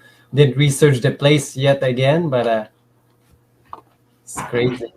Like there's even like a bridge here that goes into the mountain. Wow. Yeah, I just wanted to show you like the canal you just asked me. What is the canal? Yeah, I think I got it like right close by. You have so many pictures, dude. You have so much eye candy. I didn't have time to place all these pictures at the right right here, at the right place. Is that it? Yeah. You're fucking kidding me. You're telling me that's that canal that we saw. Yeah. And this is where? In Greece? In Greece.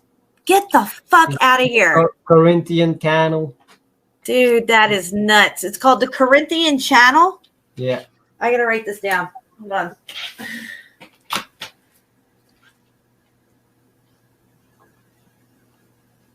Channel. Greece. Dude, that's nuts. That's fucking nuts right there. Yeah, I got a couple of pics of it. Then I just saved them because I was researching old city Corinth, and these pictures came out once in a while. So. Wow, that is incredible. Now they're saying that ancient people dug out this ditch.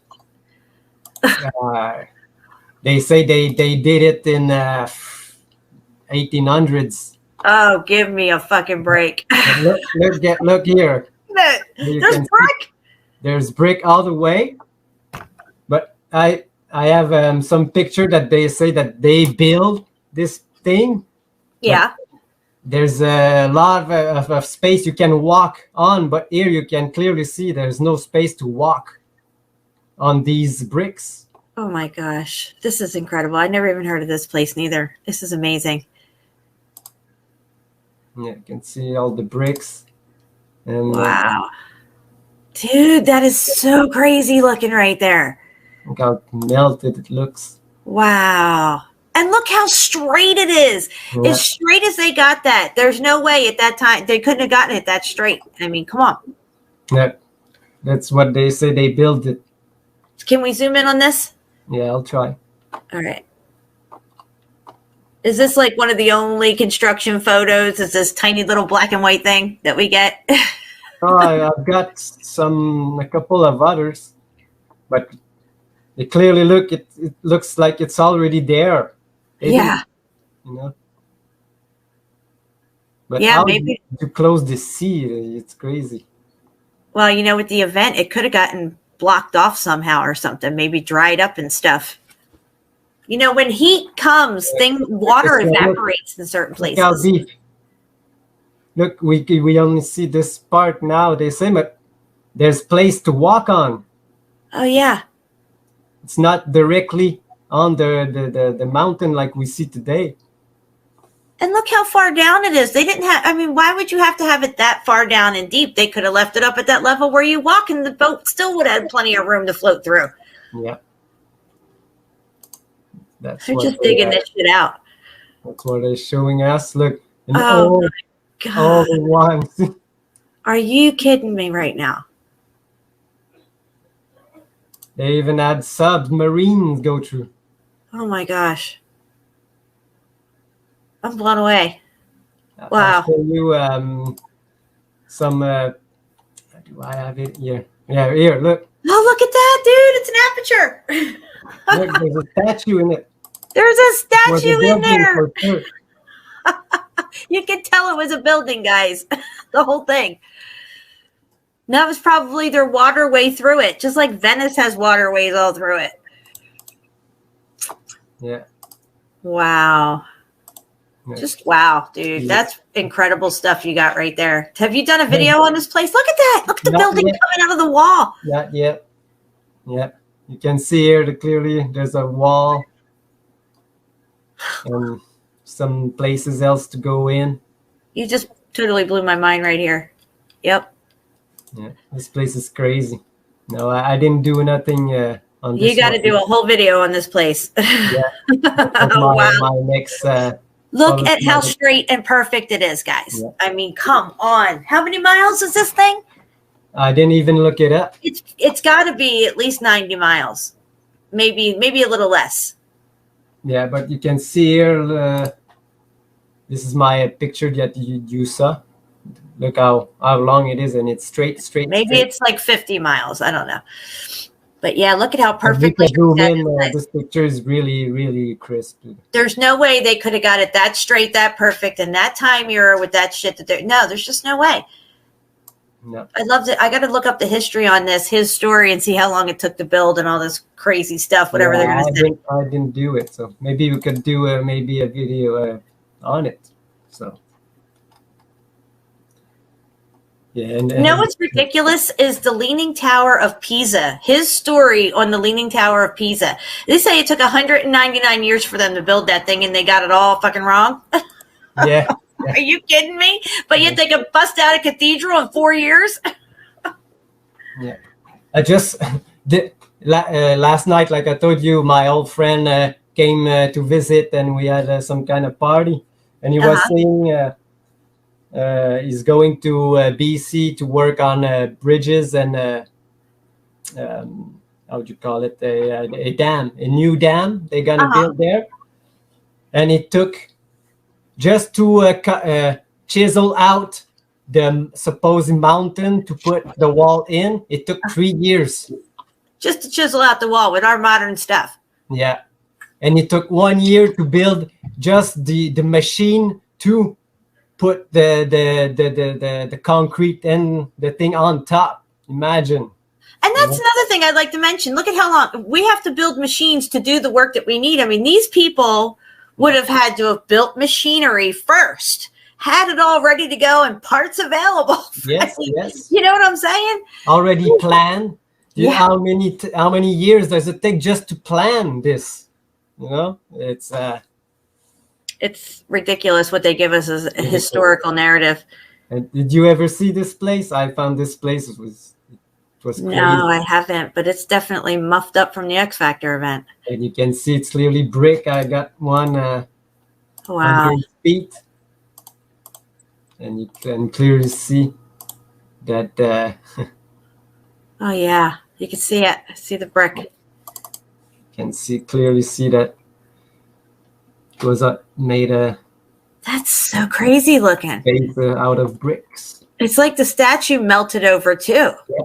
Look, there was something else. Let's just pause it right there. Go back to where the knee is. That knee and leg area looks just like part of the statue that I found in Vesuvius. Now, if you go back up to the head, see how the head's laying bent over and cocked off to the side. Then you got the body kind of all twisted around, and then the knee's right there. But if you brought that knee up more towards the chest, Yeah. is what I found in Vesuvius with that statue head, all around that whole little area there. Yes. Yeah, it was crazy that find. Wow. Your Vesuvius find That was crazy, blew right? my mind. Oh, this one, you can clearly see the bricks in this one. And look,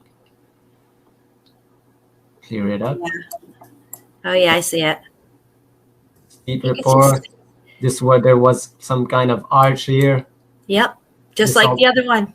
This all filled up, and you can see even the building just changed. 2 arches down.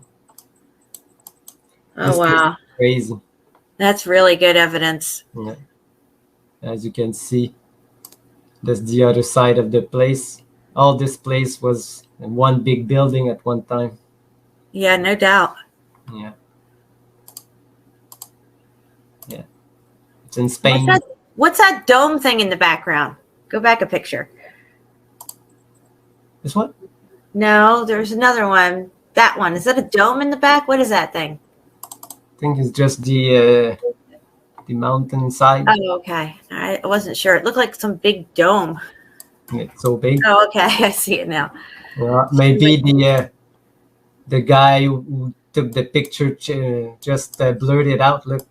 Looks like he blurred the picture to make the sky look. This looks like it's fake. Right. Yeah. It's just crazy. I think he added just the sky behind. But this place real, but this place probably another place. Right. Yeah. But you can see here there's a mountain. Some kind of old building. This is so nuts. Yeah. I just found this place last week. Look at this. Oh, it's beautiful. Yeah, beautiful place. But it should have been even more beautiful. Melted steps. Oh, is this an airship? That looked like a shot from an airship or something. Look at this. That's supposed to be a current. What it looked like. That looks like one of the. Not Carthage. Sorry, Carthage. That also looks like that map that we had up that looked like a playground that we were talking about. It had a lot of these type of circular buildings with the building in the center and stuff, or amphitheater looking things. That's exactly. That was what I was thinking too. There was a lot of people. Yeah. Yeah. So did you? I know you're from Jersey. Philly. Philly. But did you ever went to New Jersey? Yes. Yeah, I've been to Jersey a lot. Did you ever seen this? No. Where is this at? This is the Palisade of New Jersey. What? Yeah. What's it called? The Palisade. Palisades? New Jersey. Palisade, yeah. Palisade of New Jersey. If you research this, you will find it. All right, I'll look it up. Yeah, look at this. What? It's crazy looking, dude. Look on top. Look at that. It's a building all day. There's tiles here and walls. Yeah. Never heard of this since last week. Look, it's the name. It's right here. A view of the Palisades, Woodcliff, New Jersey. Look, and there's arches there. Yeah. Wow. All right, buddy. Well, I think we're going to get ready to get out of here. Yeah. Definitely want to do another show with you, Shapu. I know everybody's loving our shows together, so maybe we could set something up in a few days or maybe even somewhere down the line of the week here. Yeah, for sure. I'm going to go live with Ray tomorrow. Ray, if you're listening, we're going to set this thing up for tomorrow. Once again, I'd like to apologize. I had to switch the time around and the date around with his Cool. Mary, hey, what's up, girl? We're getting out of here. If you're coming in late, please rewind. You missed a lot of really good stuff, and I really enjoyed myself. Thank you, Shapu, for everything. Well, thank you, Jen, for inviting me again and show my stuff. I like to listen to you every time you put a show. It's the first time I listen to when I can. So being here with you, it's amazing. It is. It's amazing. And it's such a nice treat to have you on with all your stuff. I mean, I've looked at your stuff for a long time, too. As a matter of fact, I didn't even realize your channel. How do you say your channel name? Fructus? Yeah, Fruit Kiss. Fruit Kiss, right. But, I didn't realize that you were Fruit Kiss. I had to put those two together and figure that out. Yeah, I never promote it or. I know. But your channel links are going to be in the show notes after the show. I'm going to link it all up. I'm sorry I didn't get that earlier. But like I said, our last live stream's over 2,000 views already on a channel that only has 415 subscribers. So a lot of people really enjoying that content. We blew a lot of minds last time, and I think we blew a lot more minds this time as well. I know my mind's blown. I know you blown my mind quite a lot with your videos.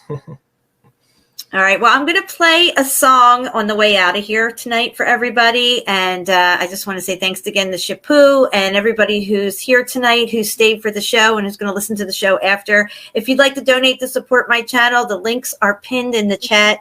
All donations are greatly appreciated. And $5 or more, I send out Lost Ways PDFs and a few other really cool PDFs as well. Then you can print all these PDFs out or send them off to your family and friends for gifts or whatever you want to do with them.